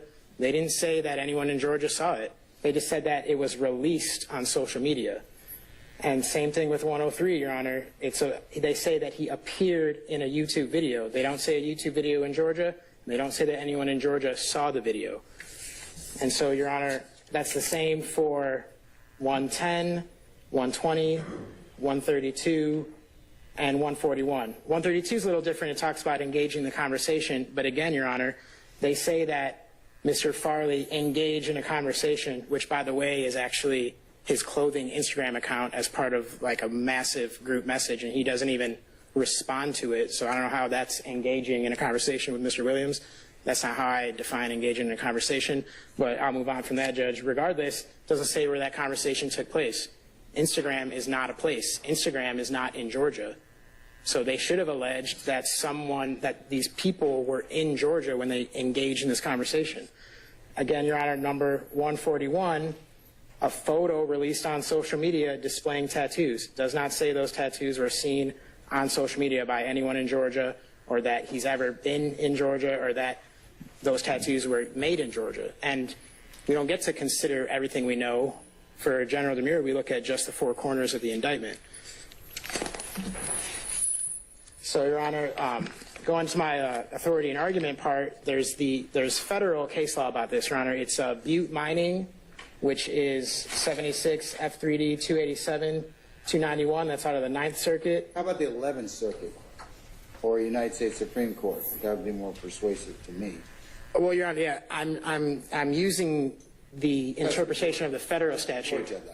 Right. Do you have any 11th Circuit interpretation on that? That's not been addressed by the 11th Circuit, Your Honor. If this happened with a case about Been RICO. addressed by our Supreme Court? No, Your Honor. What I'm saying is that the Georgia statute exactly tracks the federal statute, and the federal statute's been interpreted to mean that those acts have to be in the jurisdiction of the court. Those are the cases I was going to bring up, where in Butte Mining and the Sunol Trinol, those acts were alleged possibly in foreign jurisdictions, and that basically what I've articulated from Part 3 also might have taken place outside the state of Georgia. So I don't think that needs the 11th Circuit. That's just, this is how federal RICO is interpreted, so why would we interpret Georgia RICO any different when it's tracked and written exactly the same way? And so, Your Honor, in those cases, the demurrers were granted because the 9th Circuit held that the defendant's conduct in the United States, by use of the mail and the wires, paying a fair price for the mining company, forming corporations, that those didn't actually refer to the fraud, and that the actual fraudulent acts took place entirely outside the United States.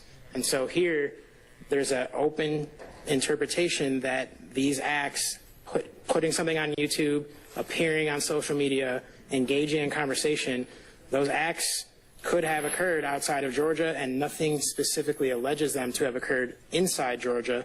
And so, doesn't the state have to prove that anyways as to each count by indirect or direct evidence? At trial, to meet their burden of overcoming the presumption of innocence, but he's also entitled to a perfect indictment within the four corners, regardless of looking at discovery or... I don't think the indictment, the count requires that specifically that, because that's the state's burden of proof at trial. Well, Roger, it's implicit within each count that venue's got to be proven. It doesn't have to necessarily be pled. And Your Honor, in those federal RICO cases, that wasn't enough to survive the general demurrer because of the way it was pleaded in the indictment. Okay. And so that's what I'm alleging here. And so because those acts can have occurred outside the jurisdiction, they can't survive general. Yo, shout out to Shot Diggy for the five new members. She gifted 5 new members. She sent it through CashApp because hers ain't working. But I appreciate you, family. If you got a membership, please say thank you to Shot Diggy. We appreciate you, family. Much love, much love. Y'all drop some blue hearts in the chat for Shot Diggy.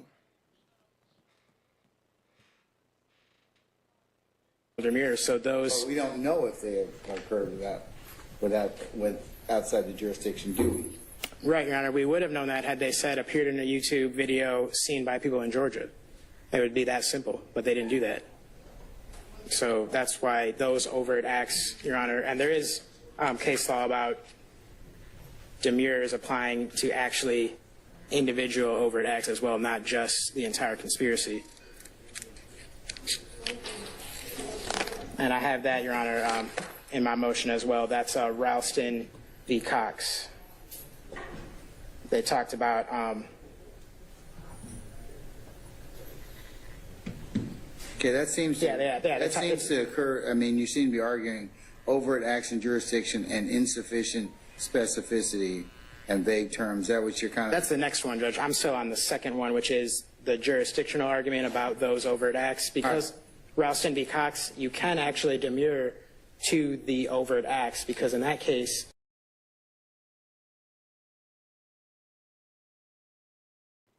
My bad, Shot Diggy. I'm talking to you on mute. Hold on now. You didn't say keep it a secret. What I share? Appreciate you, family.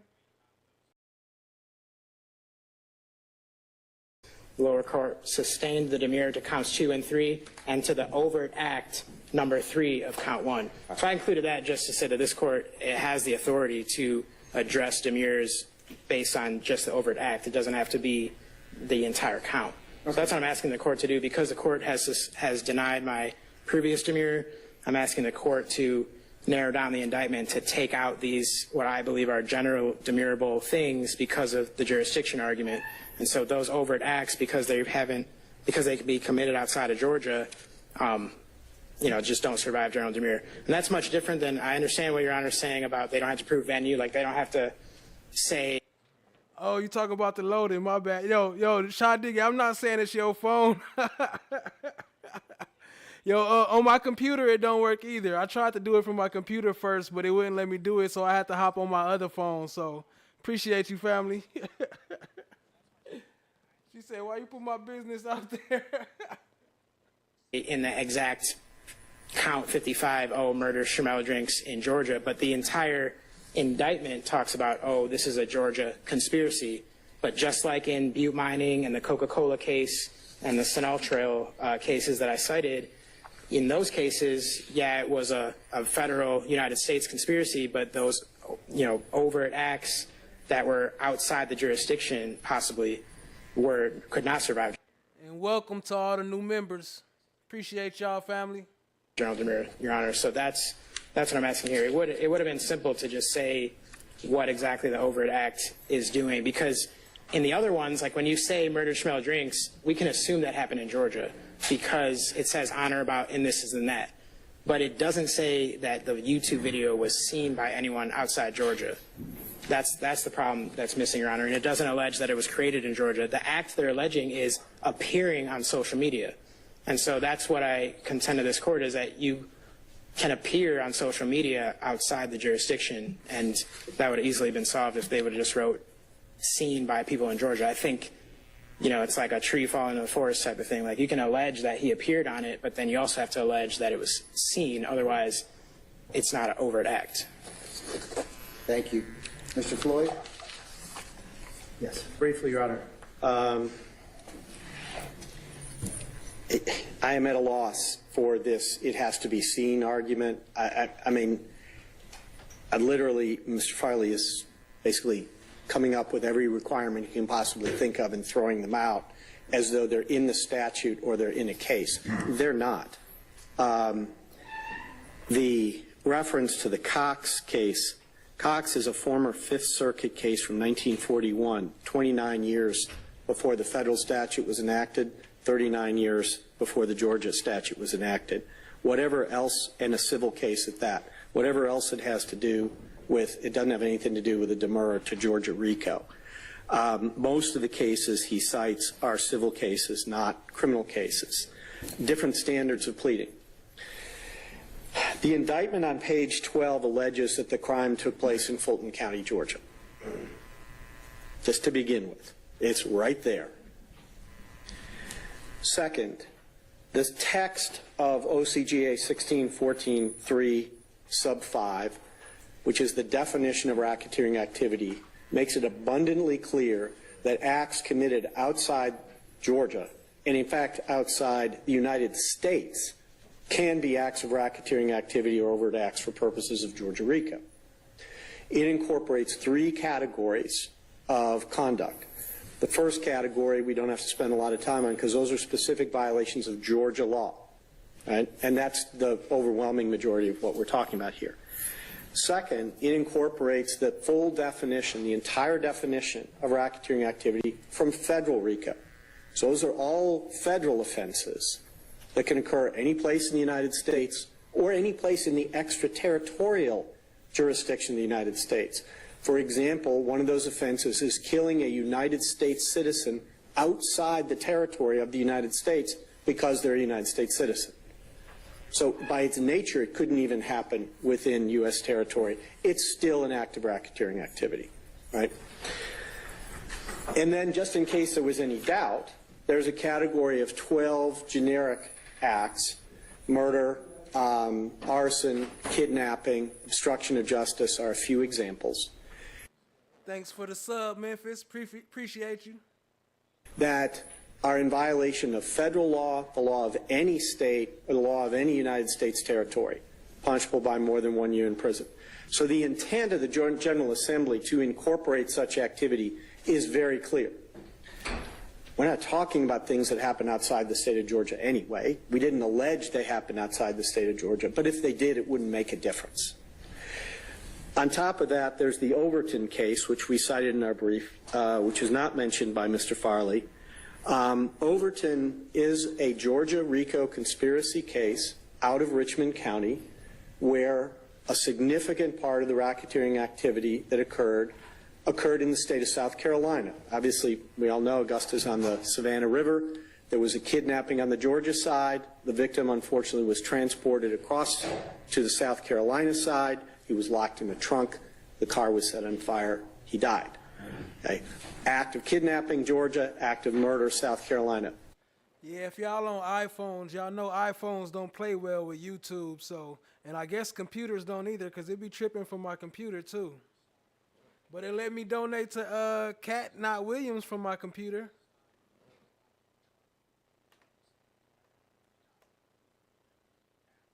Both in the indictment, both supported the conviction, both are specifically cited by the Georgia Court of Appeals in response to the sufficiency of the evidence challenge. Really, Mr. Farley is arguing what the probata has to be, not the allegata. He's talking, as you mentioned, he's talking about what we ultimately have to prove at trial to carry our burden. He's not talking really about what we have to allege.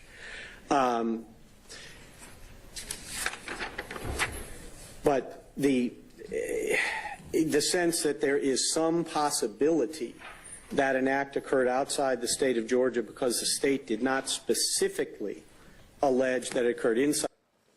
If you're on your phone, you might have to go to like a Google browser or like a Chrome browser to do it.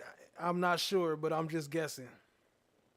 Appreciate y'all trying, family. I appreciate it. All the love and support is much appreciated, family. The state of Georgia.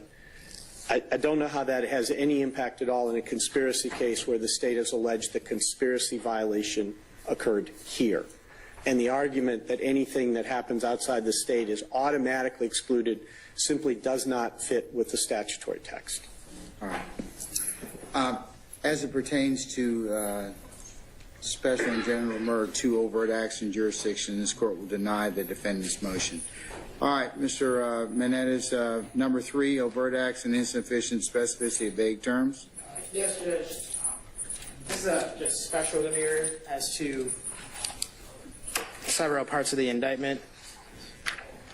I'm referring again to Part 3, the only overt acts that Mr. Farley's alleged to be in out of the 191. That's number 95, 103, 110, 120, 132, and 141. Those are the ones I'm talking about here. Your Honor, here, the court's actually pretty clear. I mean, the Sarajewski case, held that that indictment was deficient and that it lacked any description of what was alleged to be threatening communication. So here in this motion, Your Honor, I'm shifting our focus to these vague terms that they're putting in the indictment that Mr. Farley is entitled to have be more specific so that he can be prepared to defend himself at trial, because he is entitled to an indictment perfect in form within its 4 corners. And the key thing here, Your Honor, under Sarajewski is that it needs to be sufficient so that he can avail himself of a defense, to prepare himself for a defense. He's not given enough intelligence here about what he's even going to be fighting.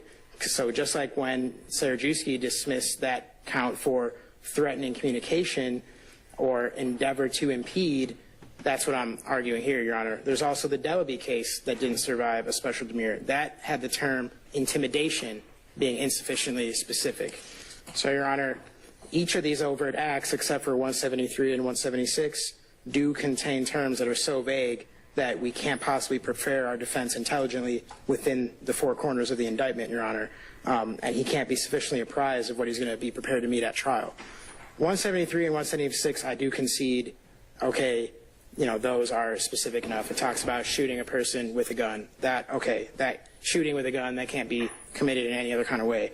But importantly, Your Honor, the DEP court holds that the term intimidation was impermissibly vague because intimidation can be committed in so many different ways. And again, Your Honor, despite its age, Ralston v. Cox is still good law.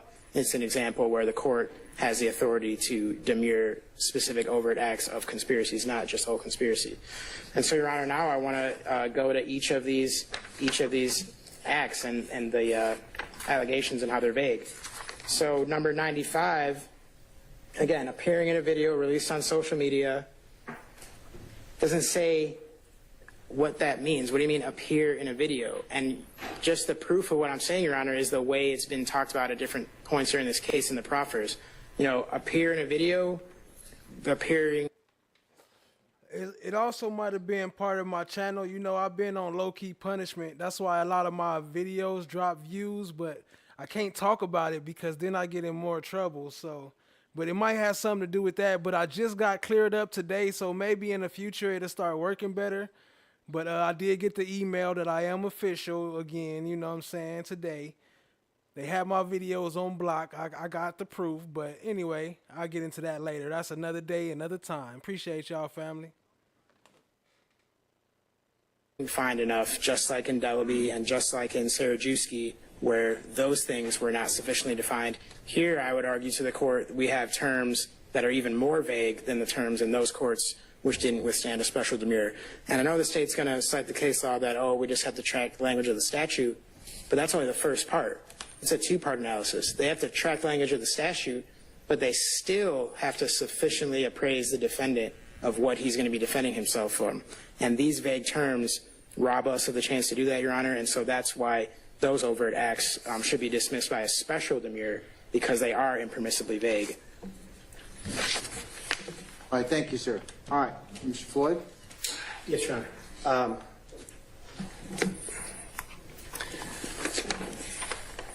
First point is the state is not required to allege every overt act. The state is not required to allege overt acts in great detail. That's the law. They are not separate counts. They are overt acts as part of an overarching count. And so the level of specificity which Mr. Farley is seeking is simply not required. I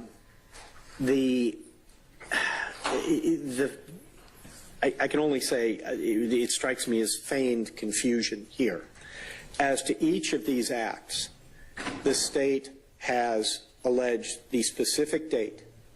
It has alleged everybody who's involved. It's not like he doesn't know what we're talking about. Okay? The individuals in almost every one of these acts that are referenced, other than Mr. Farley, are co-defendants. The idea that he is bewildered at what it means to appear in a video, to appear in a photograph, is simply an untenable argument. What does it mean to be released? Well, people talk about releasing videos, releasing movies, releasing all kind of TV shows, etc. all the time. Social media, not exactly a vague term. And numerous times we've mentioned the specific platform, like YouTube. A conversation, again, not real confusing, particularly since we've quoted language from the specific conversation. And he has the videos. He has the photos. He has the transcripts and recordings of the conversations. And so under the standards that we've cited before, including Sanders versus State, that is more than sufficient. We're not talking about something where Mr. Farley wasn't present, and we're not talking about something that Mr. Farley hasn't received in discovery. We're not talking about something that's some grand mystery about what's going on. I've never seen a case that said this is demurrable, and I don't think this is going to be the first one. If Your Honor has any questions, I'd be happy to address them. No, I don't. Very briefly about that, discovery has nothing to do with here. It's not feigned or not feigned. It's that you need to do legal analysis and you need to put everything out of our mind except for the four corners of your record.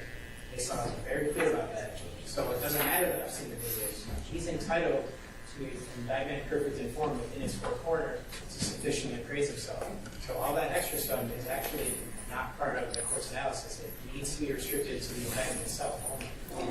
We are going to feign ignorance because we pretend for purposes of the error that we don't know anything else except for the indictment. That's what it means to say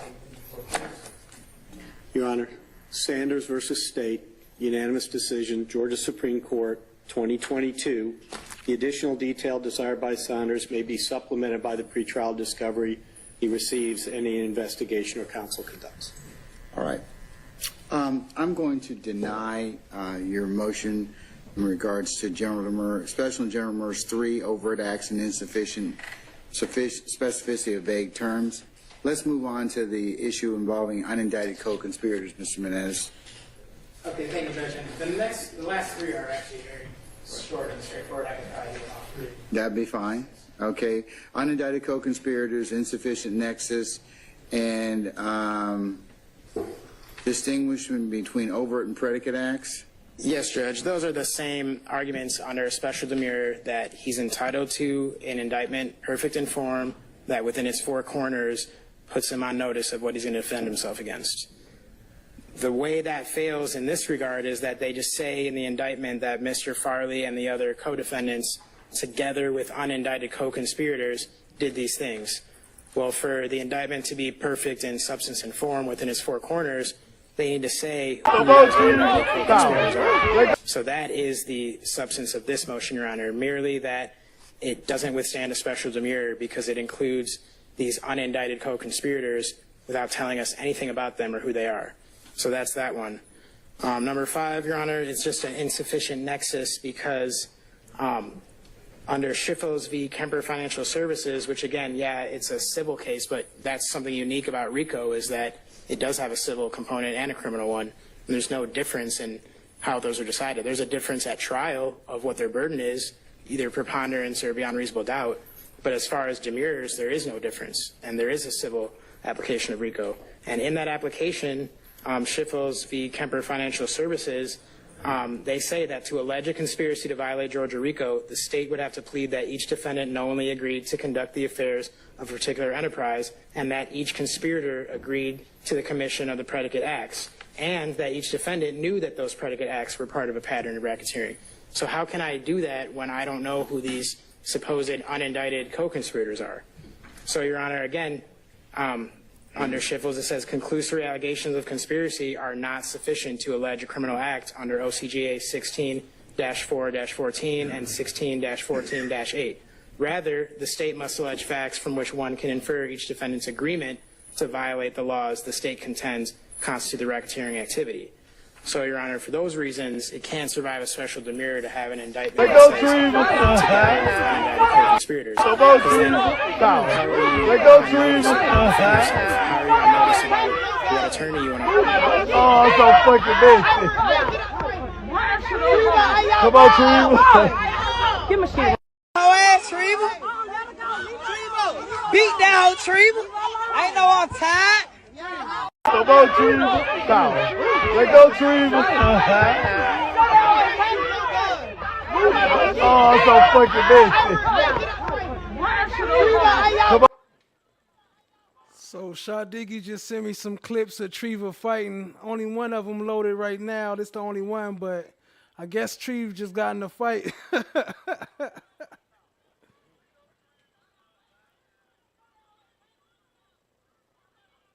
Or whether you want to make a plea when you don't know whether that specific intent is going to be satisfied. You don't know who these unindicted co-conspirators are.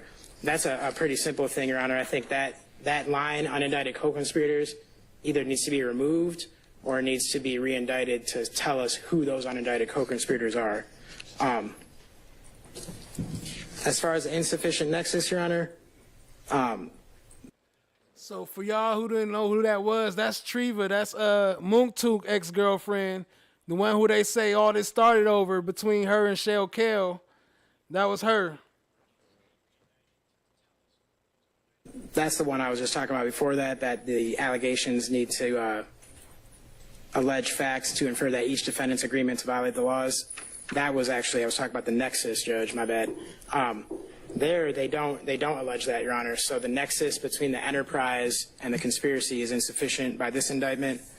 And then lastly, Your Honor, they say overt and predicate acts. The part that I referred to in count 1, where they say that some of these, certain of which are acts of racketeering, that's again not acceptable under a special demurrer.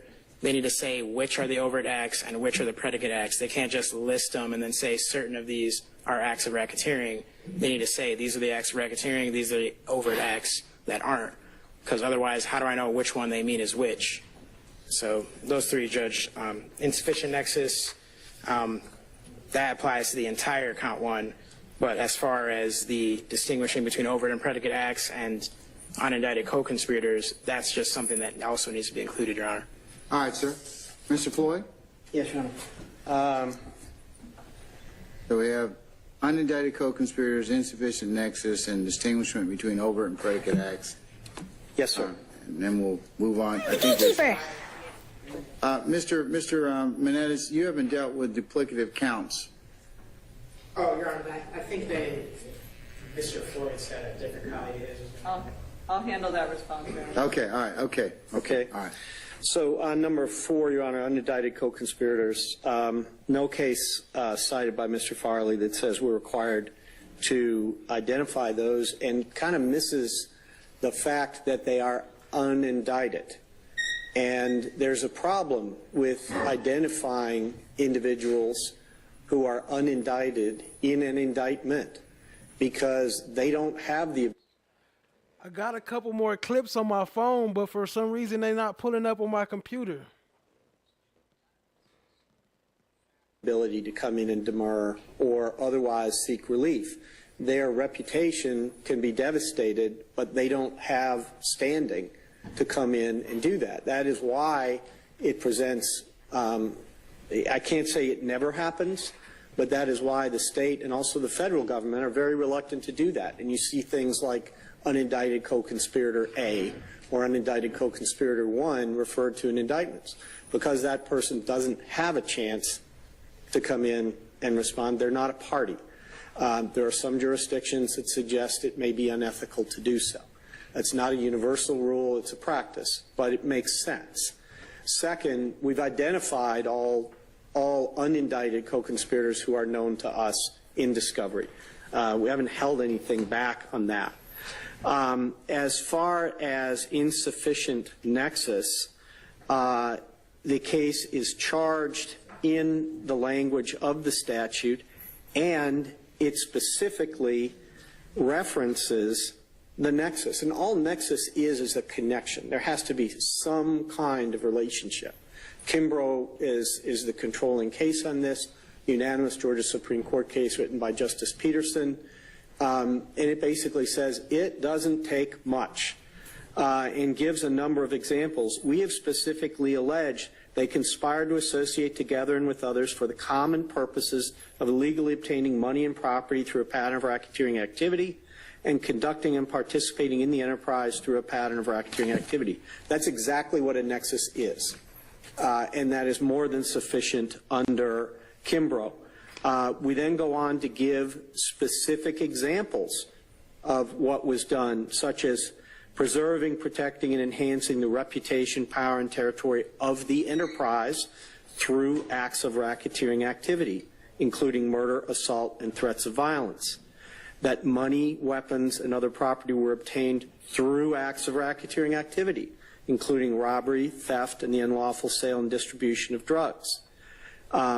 We also allege that persons who were involved in the conspiracy to participate in and conduct the enterprise obstructed law enforcement investigations and court proceedings through witness intimidation and attacks upon law enforcement officers. That's drawing the connection between the... Yo, Shadiggy, I think it might have been because you sent them all together. Can you try to send them individually? Conduct in the enterprise. That is all that is required. Distinguishing between overt acts and predicate acts, we did. I mean, we did exactly what Mr. Farley claims we didn't do, and it's right in the indictment.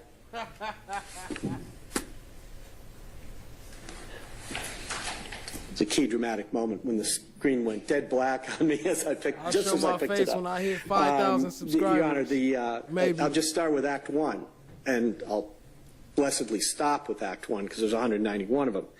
But in that case, we talk about aggravated assault with a deadly weapon, a firearm against the person of Reginald Pettis.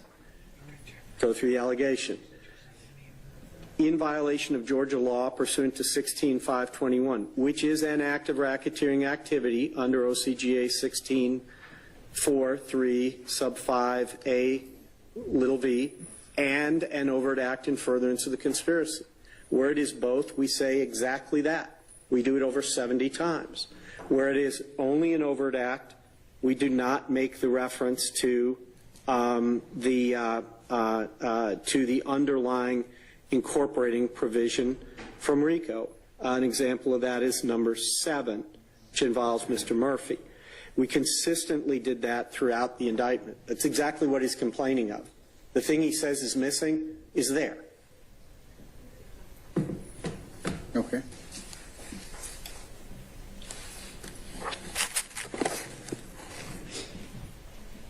That's all I have right now, Your Honor. All right, sir.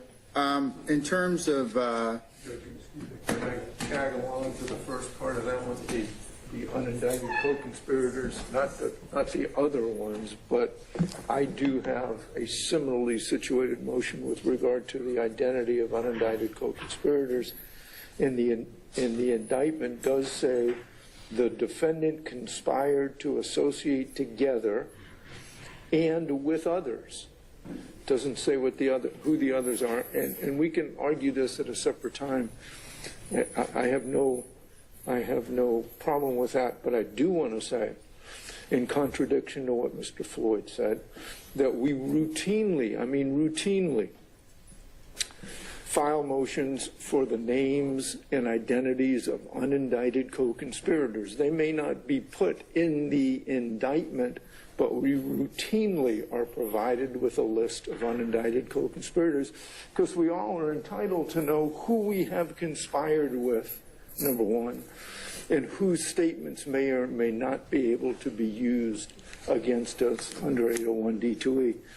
So I just want to tag in on that one. all right, thank you, sir. All right, based upon the arguments in the applicable case law, I'm going to deny defendants unindicted amended. I'm not sure where it's at. Sha Diggy sent me that clip. She sent me some more, but they work on my phone, but they just don't work on my computer. I don't know why. Special and General Demers 4 unindicted co-conspirators. I'm going to deny insufficient nexus. That's General Demers, Special Demers 5. I'm going to deny distinguishment between overt and predicate acts. And I think that gets us to the duplicative counts in terms of General and Special Demers, as well as the motion to sever counts, motion to sever the trial of defendant, motion to declare the Georgia gang statute and corresponding rule of evidence 418 unconstitutional, and the Georgia RICO statute unconstitutional. And Your Honor, I was wondering, I know we're getting late into the day. I'm going to be here all day, all week. So if the court would like to 2 shows daily. Here's the one I'm doing tomorrow, and just hear Mr. Floyd's. That as amenable to me or the court. Okay, Mr. Floyd, what else are you arguing, sir? I've got severance and constitutionality, Your Honor. All right, let's go ahead and roll those up at this point in time, and then I can. Is that the only other two, Ms. Rosenwasser handle the rest? I believe the only, I think it's those, and then I'm handling the one about the duplicative. And yes, I'm sure I can. We'll push that till tomorrow, along with the other ones related as it relates to you. But just so we handle the ones involving Mr. Floyd this evening. So, sir, if you could go ahead and continue with that. Okay. Well, I think Mr. Menendez may want to make his argument first. All right. Yes, I'm You're going to do the motion to sever? Yes, sir. Okay. And that's just his, not the counts, just the severance, right? I was going to do both. Okay, you can do, okay, so that's, Yes. you'll do the motion to sever counts and the trial, and then the unconstitutionality of the gang statute? RICO statute. RICO statute, okay, all right. And Your Honor, I can take the gang statute, or I believe Mr. Carlson was interested in that one, but if he's... And 418, yeah, you can, okay, that's fine, that's fine. Okay, all right. Okay, Mr. Menendez, go ahead, sir. Yes, thank you, Judge. As far as severing counts, what I'm asking here, Your Honor, for Mr. Farley is to sever his trial into count 1, the RICO count, and then another trial that has... Here. That's it, right here. Boom. Get a crew, get in the house. Man, dog hurt.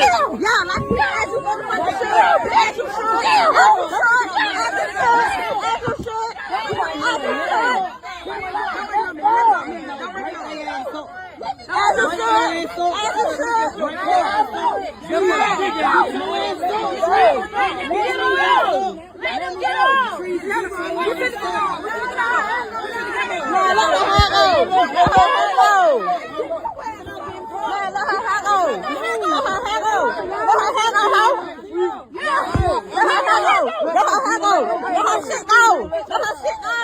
Here. That's it, right here. Boom. Get a crew, get in the house. Man, dog hurt. Here. That's it, right here.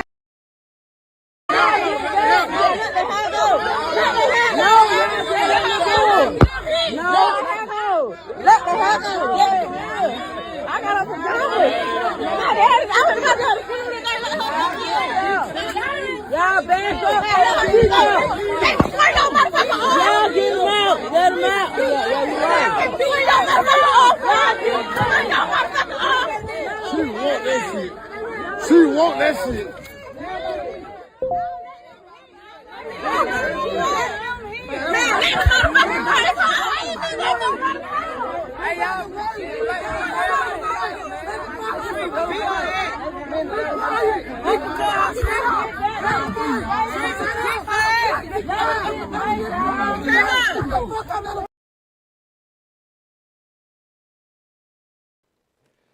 Please excuse that temporary ratchet break. Now back to the trial.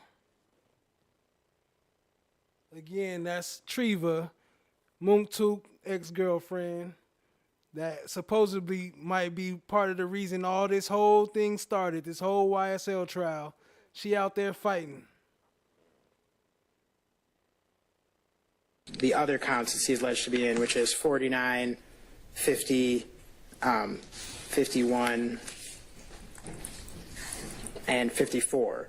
So, Your Honor, Johnson states that pretty clearly that when two or more crimes of the same or general nature are committed against different persons at different times and places, and they're charged in separate counts of an indictment, severance is mandatory upon the defendant's motion if the crimes are joined solely because of their same or similar character. Your Honor, that's Johnson v. State, 364, Georgia Ave. 543. That's from 2022. It goes on to say that if the offenses are not joined solely because they're the same or similar character, and evidence of one charged offense would be admissible as a similar transaction during trial on another charged offense, the trial court's vested with discretion in deciding whether to grant the motion to sever. So there's nothing commanding Your Honor to do it one way or the other, but I am asking Your Honor to do that because the court does go on to say in that case that in making this decision, the court must consider the number of offenses, the complexity of the charges, that's crucial, and the complexity of the evidence, and determine whether a jury will be able to fairly and intelligently parse the evidence and apply the law. So here, Your Honor, we have a completely unfair trial as it counts to the murder counts, because here what we have, if he were tried just on the murder counts, we have a person who's an entrepreneur, networking, and finds himself riding in the backseat of a car that's behind another car, and then something happens where we don't know the circumstances. So, Your Honor, that's a very different kind of trial than me having to fight that on its own versus me having to fight that now with all these people and all these attorneys and all this evidence of RICO going back to 2013, 2015, wiretaps, all this stuff, just to simply decide whether sitting in the backseat of a car makes you a party to a murder when there's no other assistance alleged. and he's merely present, merely associated. And so, Your Honor, to get up here and then you're going to tell the jury, oh, mere association doesn't count on these counts, but then here's a whole RICO case where the entire nature of the case is association, which is okay. I mean, I disagree with RICO, as we'll find out from our other motion, but to do a RICO count and then these murder counts together is just, not fair, Your Honor. And they are joined solely because they're the same and similar character. So that's that, Your Honor. This time this guy's there gonna is fight. nothing. There's the murder of Mr. Schmeldrinks, and then the jury's analysis of the burden of proof on that is going to be just completely confused by the complexity of the other case. And then it really is just this presence and this association that ties him into the RICO.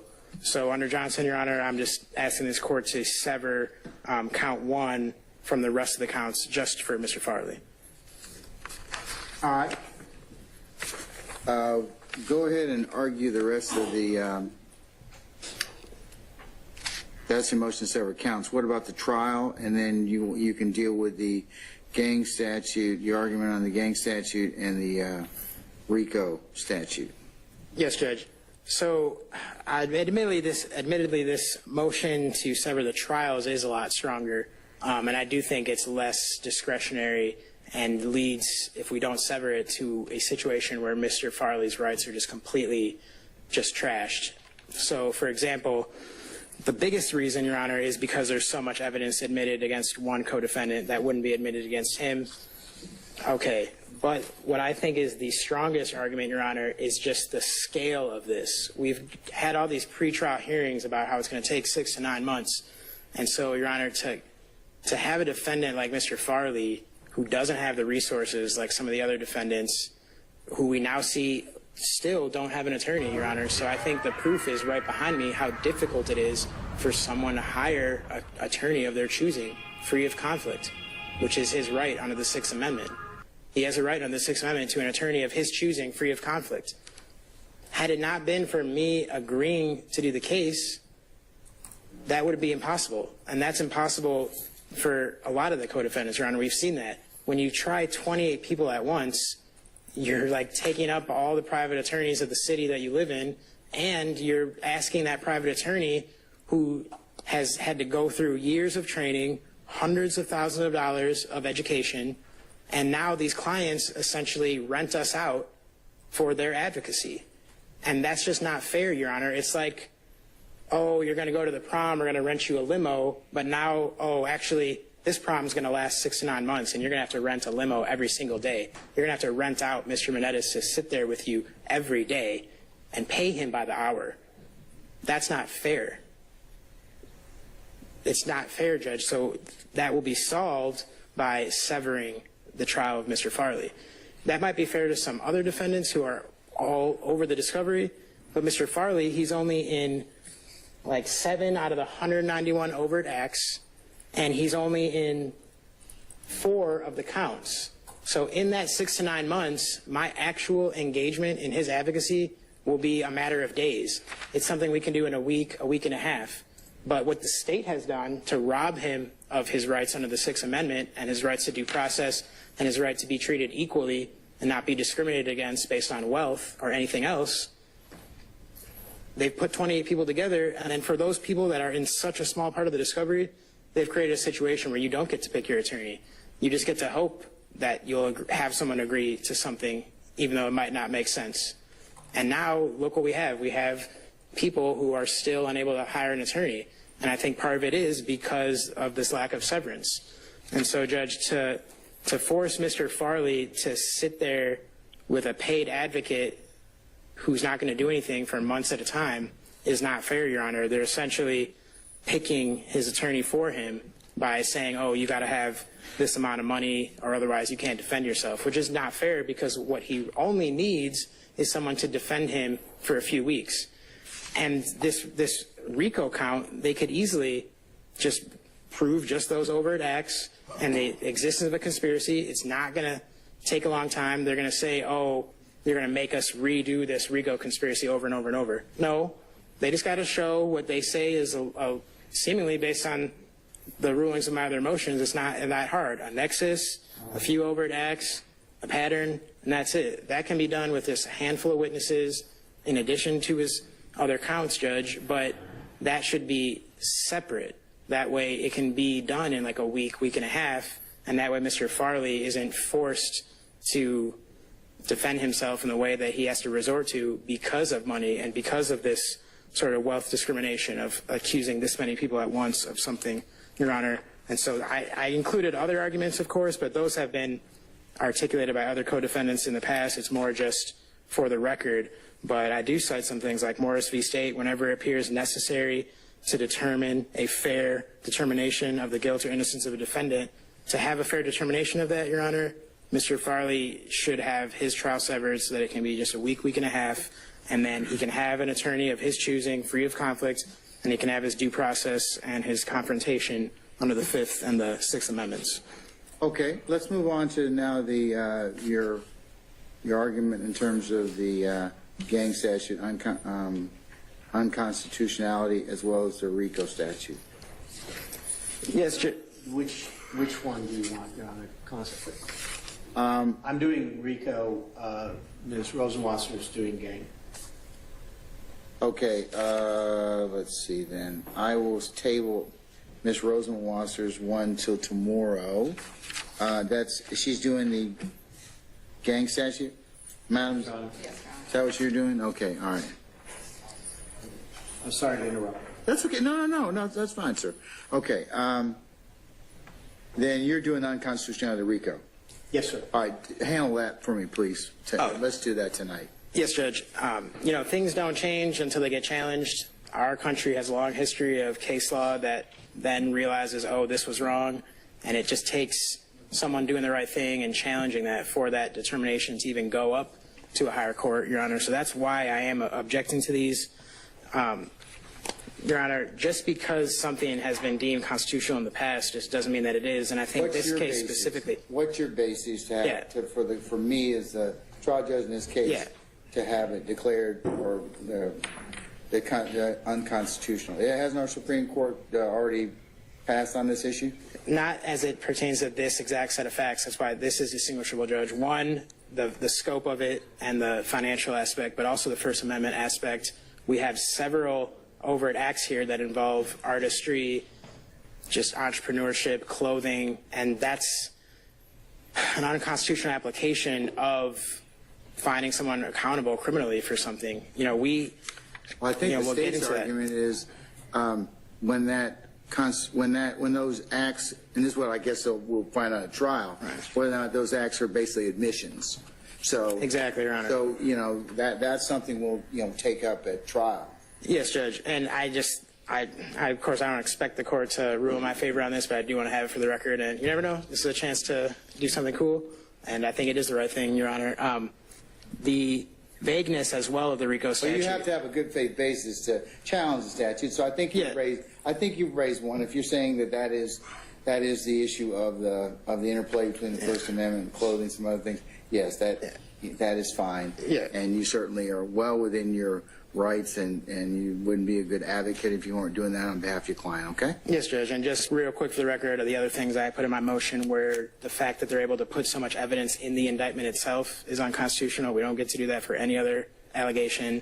There's social media pictures in the indictment. Your Honor is going to read the indictment to the jury, and they're going to see actual evidence before they even get to the opening statements. That's not how it's supposed to work. Look how old boy over there looking at him, though. All right, I'm going to let this poll run for like 5 minutes, maybe 10 or so, and then we're going to see if we're going to watch something next or wrap it up. Appreciate y'all being here, family. Hit the like, hit the subscribe, tap in, share with a friend. You know all the love is always appreciated. Hit comment. Your Honor. So I'm going to read it. Well, actually, I'm going to tape it, so, and I don't plan on showing the picture, so. Yes, Judge. And then lastly, we don't have any mechanism here like we do in civil law to have a motion for summary judgment, which is a type of thing I think would have been granted for Mr. Farley here, because not only is the indictment doesn't allege anything, the discovery itself and the warrant affidavit itself for his arrest simply alleges presence and association. So there's nothing stopping the state when they're out to get somebody. They can just, in bad faith, with a warrant that doesn't say anything about how you're a party, just loop you into a big RICO case and then start pressuring you to cooperate or take some kind of deal, because what else are you going to do? But there is no mechanism pre-trial to have Your Honor look at any of that, and so that's another aspect. Well, I can't suppress the whole case, Judge. I can only suppress. I know, but as it pertains to your client, you filed some 23 motions. I think you're doing a fine job. Well, thank you, Judge. Okay. Yo, shout out to YP Comchick says you got to do a claim through YT on people that steal your videos. You know, I'm not like everybody else. Everybody be real strict about, oh, don't take my videos, don't do, you know, I'm not like that. I get notifications sometimes when people use my videos, but I don't do nothing. I don't block them or none of that. I let them use it because it's fine. Like, you know, for one, this is not completely mine. Like, you know, I'm using other people's stuff anyway. And on top of that, like, it's out there for everybody. Like, you know, it's gonna help build my channel by people seeing people share my content. So I don't be blocking people like that. As long as they not being disrespectful, it's all good. So I appreciate the input, but I'm not like everybody else that be like, no, don't use my content. And no, it's mine. Like, nah, it's all good. It's out here for everybody. I put this out here for everybody. So I appreciate you, family. Okay. Anything else? Relates to unconstitutionality? No, Your Honor, that's all. Okay, all right. Thank you, sir. All right, Mr. Floyd. Thank you, Your I think Honor. he's got, motion to sever the counts, sever the trial, and unconstitutionality of the RICO statute. Yes, and Your Honor. I'll let Ms. Rosenwasser tomorrow cover the duplicative count issue as well as the gang statute, and I think she said Mr. Carlson will come in and argue the evidence 418 issue. Mm-hmm. Okay? Yes. Yes, sir. Ms. Johnson. Response would just like to join in Mr. Benedict's motions with regards to the sentence of the count and the trial. That's fine. Okay. All right. And Mr. Floyd. Yes, sir. Whatever the ruling is, can I ask you to prepare an order on whatever grounds on the issues that I've denied?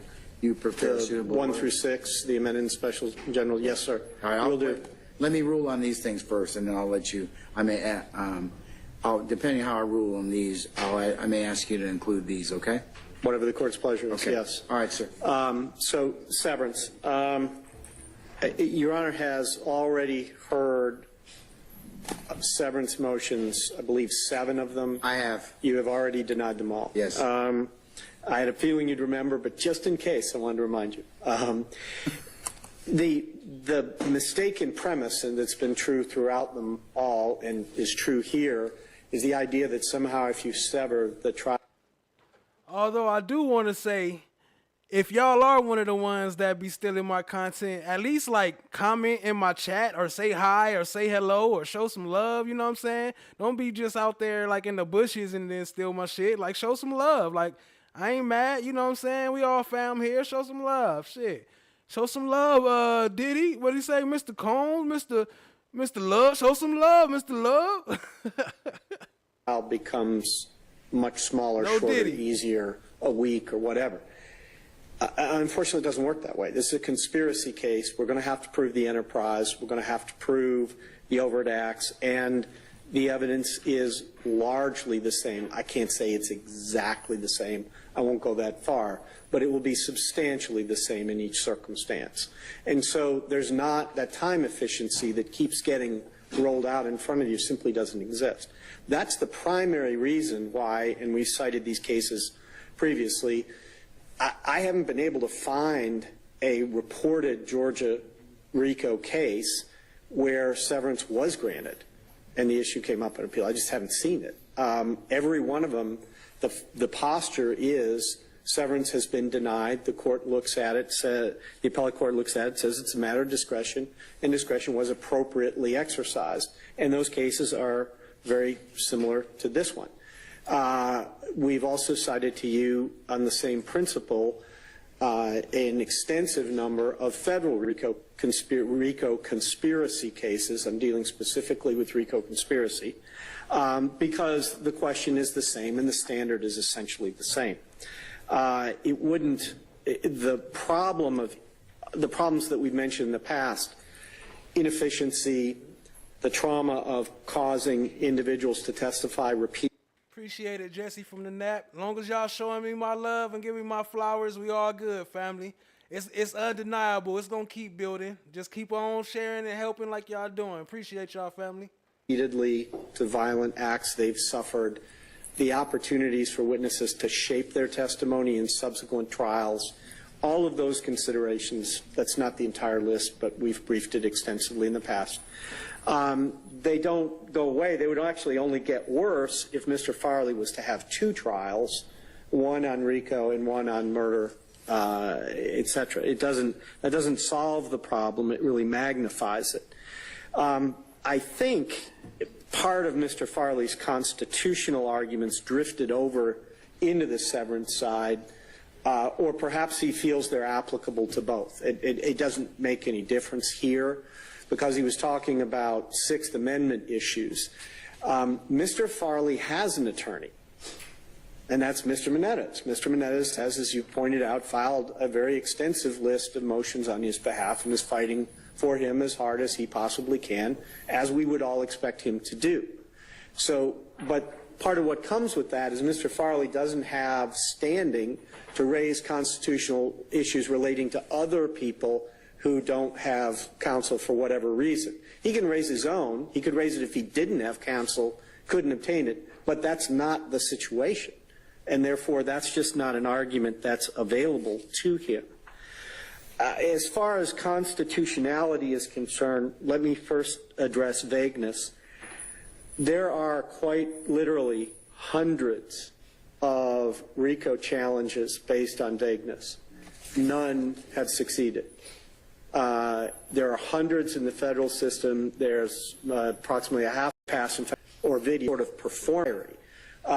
Because that statute becomes unconstitutional, there's nothing. Absolutely nothing that supports that. I'll fast forward for y'all a little bit. The too much evidence in the indictment, this is exactly what I was alluding to before, which is the argument that the sort of Goldilocks argument the state usually faces. It's either too much or it's too little. It's never just right. But, you know, this is the same defendant who 30 minutes ago was arguing that we hadn't given the dictionary definition of various phrases in it, and now says, but wait, this statute's unconstitutional because you can talk about too much. Those two things can't occupy the same place at the same time. As I said, I am not aware of any case anywhere in the country holding any RICO statute unconstitutional on any of these grounds. Don't think this should be the first one. Okay. All right. As it pertains to the amended motion to sever counts, I'm going to deny that motion as it relates to Mr. Farley. I'm also going to deny the motion to sever his trial from the other co-defendants, and I'm also going to deny the motion to declare the Georgia RICO statute unconstitutional. So, Mr. Menendez, we will take up there's three things I think we'll take up tomorrow as it relates to Mr. Farley: the duplicative counts and the unconstitutionality of the. Hold on, he switched it that time. He said Menendez. Is that how you say it, Menendez? 418 and the gang statute tomorrow. So I'll take up those. I've otherwise the other issues, as I've indicated, we'll table those until such time as, like for the autopsy photographs and the music video and social media evidence. Okay. Yes, Judge. On the evidentiary motions for 28th. You got three. Yeah, we will take up those on the 28th.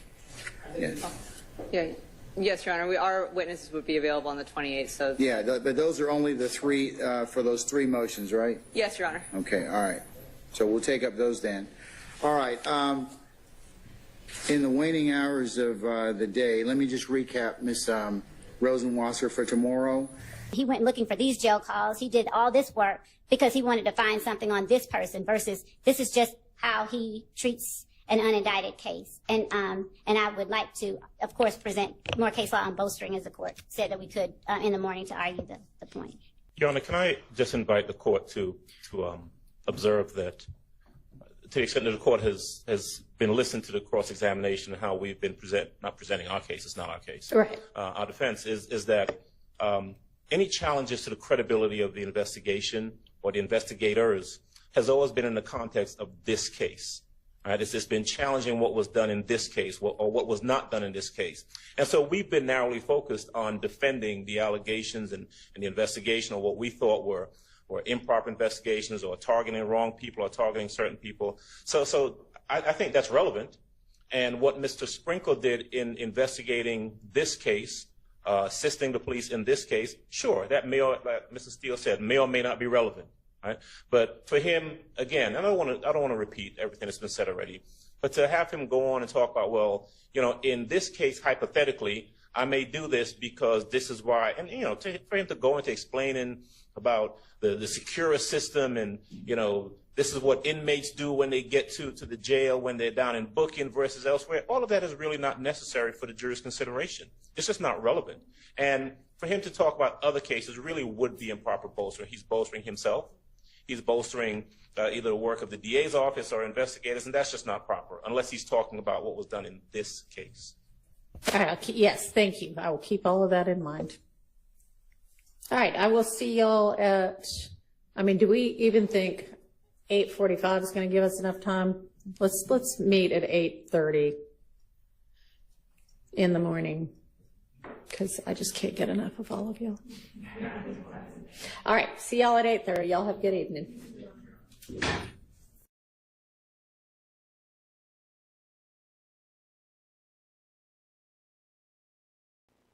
So the yeses have it. We're going to tap into this trivia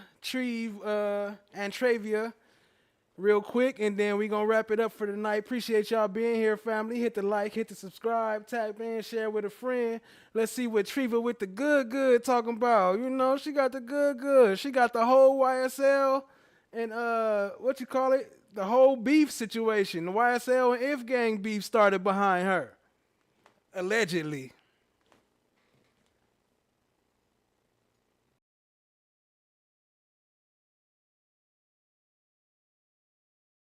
Fucked all these men in this case.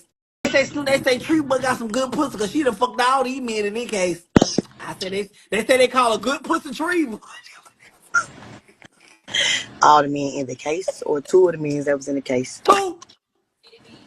They say Treva got some good pussy because they fight about Treva. That's what they say. Fight about me, y'all. That shit happened 10 years ago. Y'all let that go. They said it in the case, but the people it ain't don't my care. fault. Y'all just finding out about this shit. This shit 10 years ago. 10 years ago, and we not gonna do this. This ain't about no pussy. Y'all stop y'all shit. First of all, the case just found out about it, but we've been knowing about it when you. We've been knowing about it when you and Beavis. That bitch Fetty just trying to get elected, bitch. You just trying to get in the chair. You bring up a case that was 7-8 years ago, bitch. You could have found another way to get elected, bitch. That bitch trying to use me get elected. Y'all better not even vote for that hoe, cause she doing too much. Leave them folks alone. Free them folks. Free everybody. Dismiss that shit. Y'all just now finding out about that shit. That's why I be just looking at y'all. Y'all be talking about why these niggas like Treva? I ain't gonna lie.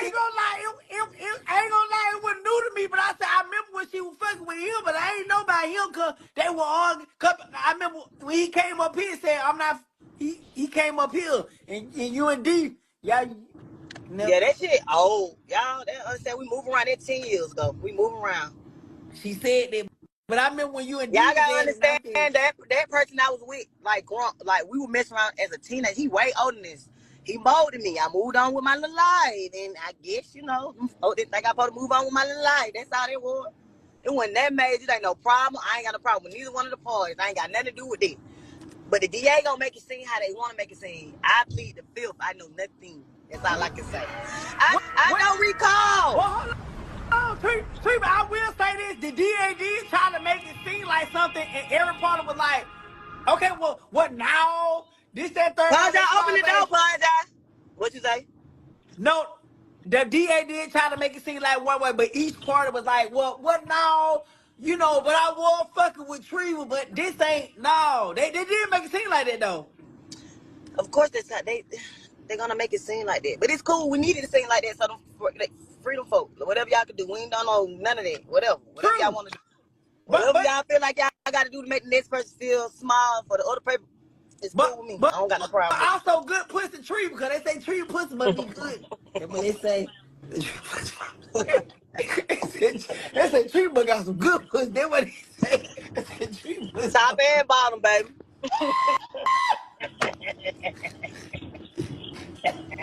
That's why he hope you mad. That would be the right front, the right left, excuse me, the right left side. Front. Okay, all right. Looking from this. Okay. So they're introducing as part of what they, as if I understand it, given the factors, is that what they... That would be the right front, the right left, excuse me, the right left side. Front. Okay, all right. Looking from this.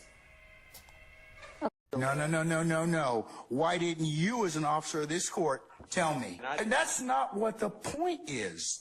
The point is, you as an advocate, is you should have told me. I got a problem with you now. I got a problem with you now. I would suggest you don't say any more.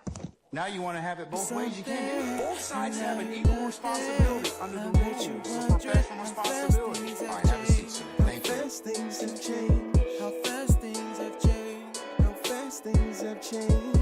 Now I see you running, coming for my come up. Broke out all your shackles, turned it to some armor. Used to be the judge, but now you have no honor. To die with your pride is to live with all your karma. Now you understand. Now you understand. Another night of fun. There's a lot of fun in house. All right. Anybody else have any other issues as to... Uh-oh. Fulton County has no problem coming in here and cuffing all of us, okay? Don't be an idiot. Are you trying to tell me about myself? You homeless, Ern. You don't even have a mirror to look at yourself. Come on, Treva. No. Let go, Treva. Oh, I'm so fucking nasty. Come on, Treva. Give me shit. Oh, ass, Treva. Beat down, Treva. I ain't know I'm tired. Come on, Treva. No. Let go, Treva. Oh, I'm so fucking nasty. Come on, Treva. Give me shit. Oh, ass, Treva. Beat down, Treva. I ain't know I'm tired. Come on, Treva. So I know you all about your principles. But can we just please just listen to Earn so we can get out of here? It's 4 cops on the other side of that door. You know if they come in here, they're gonna get your ass on a whole lot of other shit. You lying ass bitch. You knew it. Mama, I hate you. Don't you never come back to my house, And no. I hope they blow your motherfucking ass to smithereens. You better hope they do, bitch. You better hope they do. This nigga kidnapped me. I think I'm entitled. You want answers? I want the truth. You can't handle the truth. What are you, fucking nuts? You thought?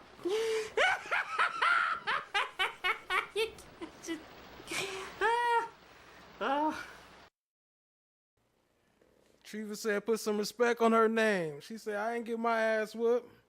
I was beating them girls. Appreciate y'all being here, family. Shout out to Sha Diggy. Shout out to Jesse from the NAP. Shout out to FFS. Steph JK. Who else can I see? Ash Bay, 39. YP Com Chick. Jesse from the NAP. I might have said that already.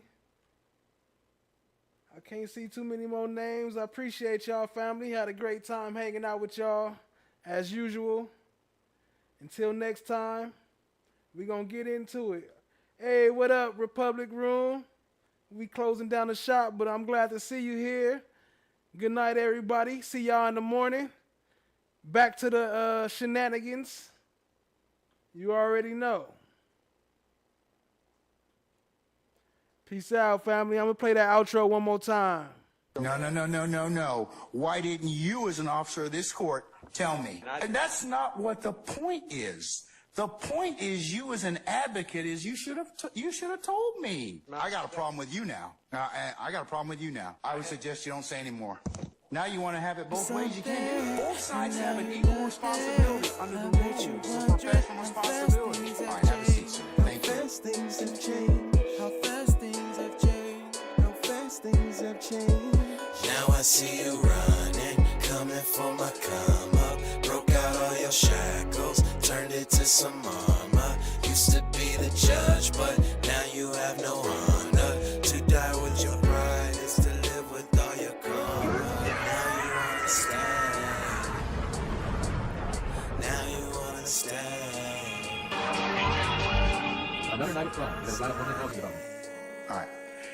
Anybody else have any other issues as to... Uh-oh. Fulton County has no problem coming in here and cuffing all of us, okay? Don't be an idiot.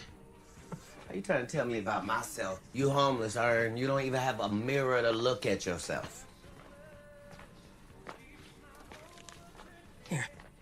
So I know you all about your principles. But can we just please just listen to Earn so we can get out of here? It's 4 cops on the other side of that door. You know if they come in here, they're gonna get your ass on a whole lot of other shit. You lying ass bitch. I knew it. Mama, I hate you. Don't you never come back to my house, And no. I hope they blow your motherfucking ass to smithereens. You better hope they do, bitch. You better hope they do. This nigga kidnapped me. I think I'm entitled. You want answers? I want the truth. You can't handle the truth. What are you, fucking nuts? You thought?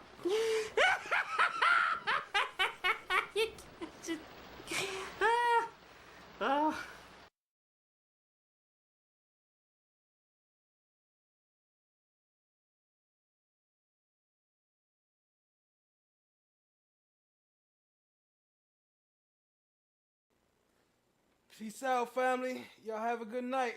See y'all tomorrow.